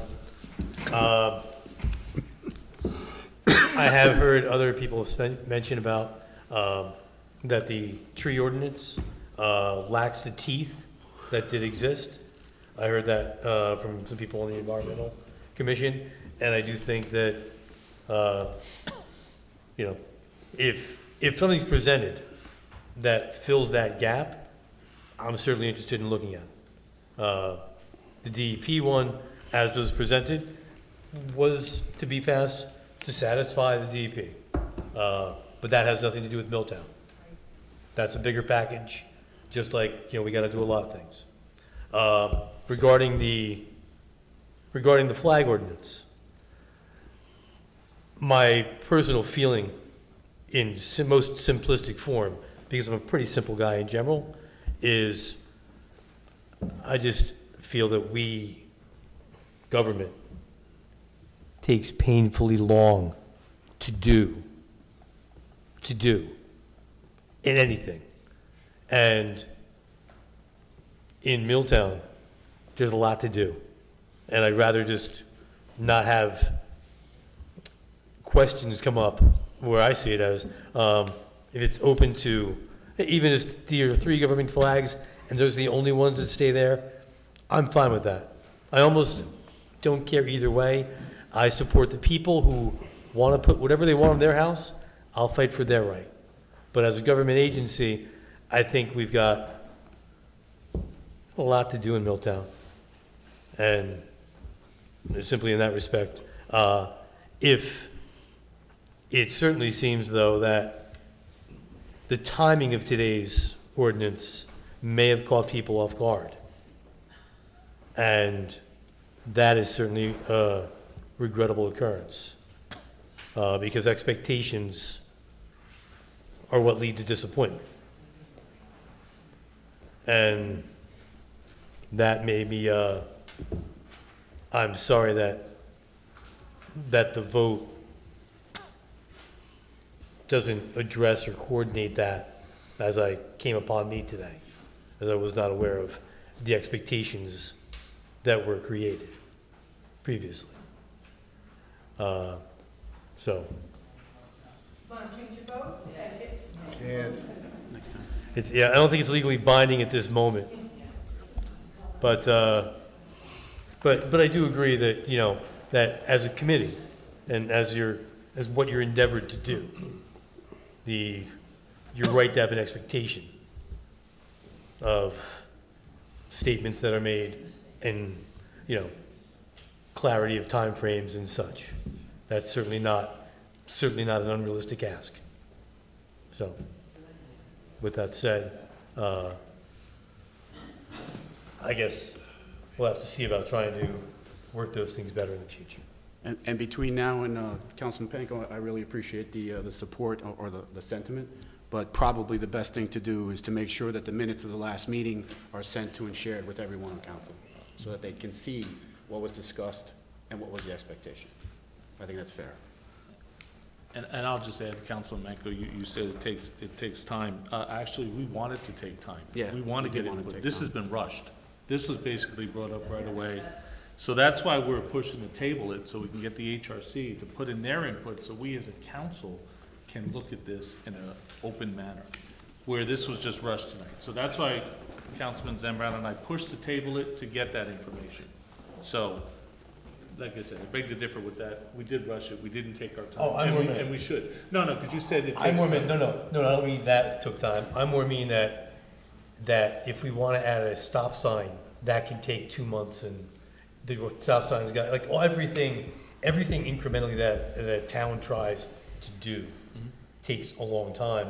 And I simply like less on a plate and a list of priorities, finding a way to stop new housing that floods the guy behind another house.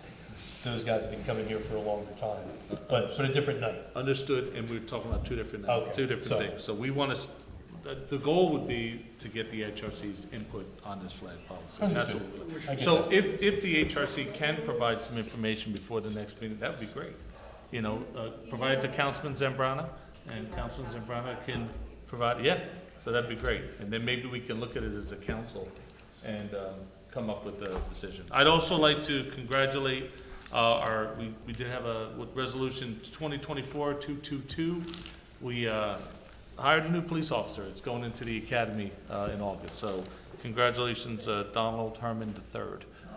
He will be going in. He'll be going in the police academy. So we wish him the best of luck, and we look forward to seeing him in his swearing ceremony. That's all I have, Mr. Mayor. Monica, I just want to clarify that Fred, that North Brunswick, are they going to come back next week, or are they still going to, because I read in the paper they were supposed to be done already. So the only information I have is what I read in the paper like you. I did reach out to the BA there in Brunswick, but I have not had official documentation from Brunswick saying that they no longer need this facility. I just like to say, it's kind of ironic this Batain situation came up, because I think we overlook a factor too, that man General Batain was like 80 years old trying to run a country, and 84. was he 84? He was old, yeah, and we had a guy, 81, and he's only working 6 hours a day, so it's kind of ironic. 78, I think. What's that? No, I mean, he's only working 6 hours a day, so I mean, like, it's kind of ironic that we're talking about an age issue when it came up like 84 years ago. I'm not that old, sir. No, I didn't say you were, Fred. Me either. I know you're working more than 6 hours a day. I'm just saying I'm not that old, right? Well, that's not for lack of him not wanting to, that's because he won't get hired full-time. Okay. Wait, you wanted to last. I was skipped over. Go. I was skipped over. It was my turn. Go. So the council voted that you've already spoken enough tonight? I second that. I third that motion. Fantastic. Look You forward shot to the your race. bolt, sir. I got 3 council comments to make. Number 1, the tree ordinance. Yes, it was adopted quickly to appease the state, but I do not believe we redacted or removed or it supersedes the borough's ordinance. In regards to that, meaning the borough ordinance that still has Yes, the we teeth. did. Would be. It's in the it did, title to completely. replace it. So we can now work on that again, but at least we appease the state and we're moving forward. Again, try to make some progress where we can. Second, yeah, I know, I'm an idiot. My turn to talk. Second, regarding this flag issue, Councilman Manco started to express his thoughts on it, and I got to tell you, when I saw the email correspondence going back and forth, originally when this was brought up about 3 days before Juneteenth, I thought to myself, good God, we have to focus on the water rates. And I'm not saying this is not an important issue, but quite frankly, we've got a lot of things to focus on in this town. So tonight's ordinance introduced a policy for borough buildings. And I hope that in the future, we have a flag policy that incorporates the collaboration, discussion, and open communication and advisement of the HRC. But for now, at least we can put this to bed and move forward with some other issues that are more pressing, like a $1.1 million electric increase next year. My last comment is in regard to my daughter, who says I don't spend enough time with her, who says I don't talk about her enough. So I am going to take a couple seconds here and tell you how absolutely amazing my daughter is. And I'll relate it to council business because it has to do with the fact that there was a swim team that was created for Recreation Department, and my daughter, out of nowhere, must have gills, because this little girl took first in both 2 swimmings and second in the 3rd. Congratulations. So Adeline, you go, girl. That's all I got to say about that. Okay. I have some things also to say about Batain. He was 84 years old in 1940. 1945, when he was done, he was 89 years old. There are different reports that he was addled, but his doctor said that he had about 2 hours a day of clarity. Thank you all for coming. This is also, there's a memorial in New York City that the council decided not to take up, and it's in regards to Batain. The Liberal Council decided not to take up the memorial because they were afraid of cultural amnesia.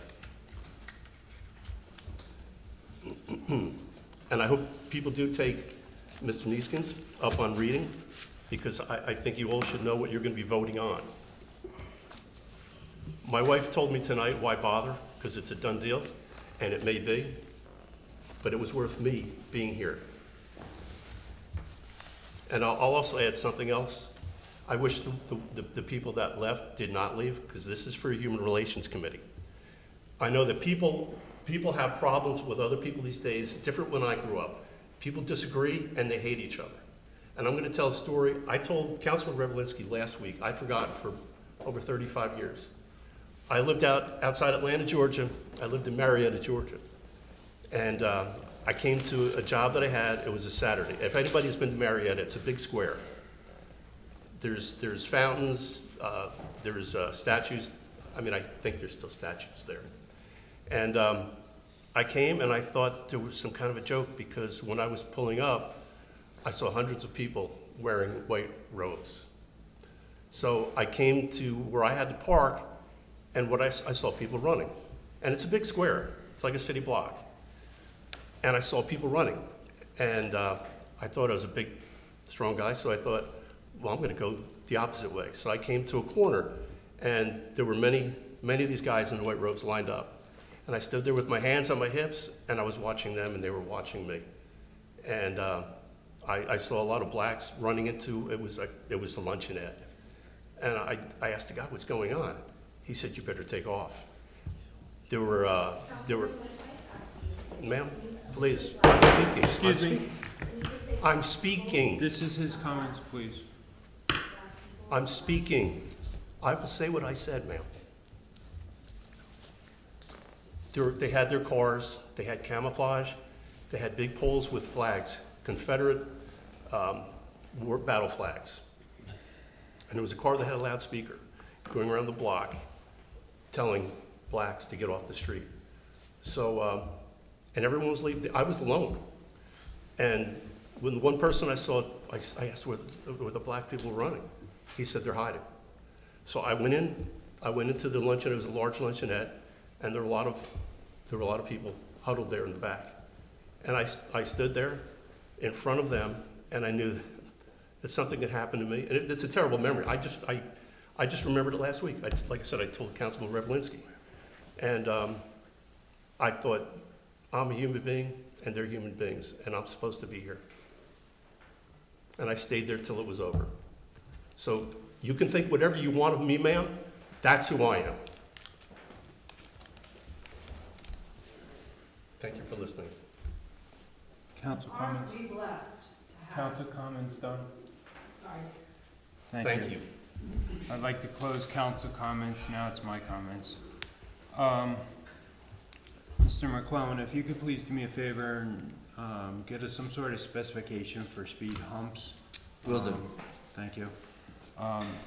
So I actually did reach out to Mr. Vignolo after, I think it was the last council meeting, about the flag policy for various locations. I went to South River, I looked at other municipalities, and I did say during the HRC meeting that the flag policy that we were looking at for I used, for example, Bradford Park near the sign, and everyone understood that and agreed to that. That's what we were looking for a multicultural or open place to hang a flag, and we discussed about what it would be like, times, length of time, if there was any cost incurred, or what happens with that. And that was going to be towards dialogue that the HRC would have to, we would figure out with the HRC. The flag policy that was introduced tonight was, I guess, proposed prior, and that was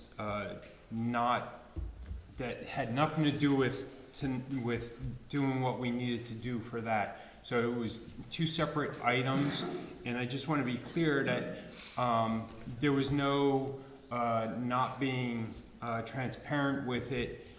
It was very clear that, and Councilman Zambrana actually said, texted me a couple times earlier this week, and I said, I did not put that flag policy on the agenda.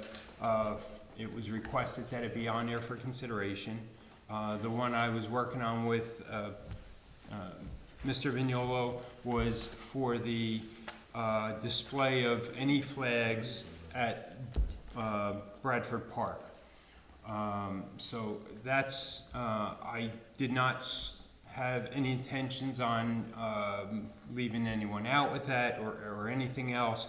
I was very clear with I want to have everyone's input with that because I want it to be displayed there because a lot of people do visit that park.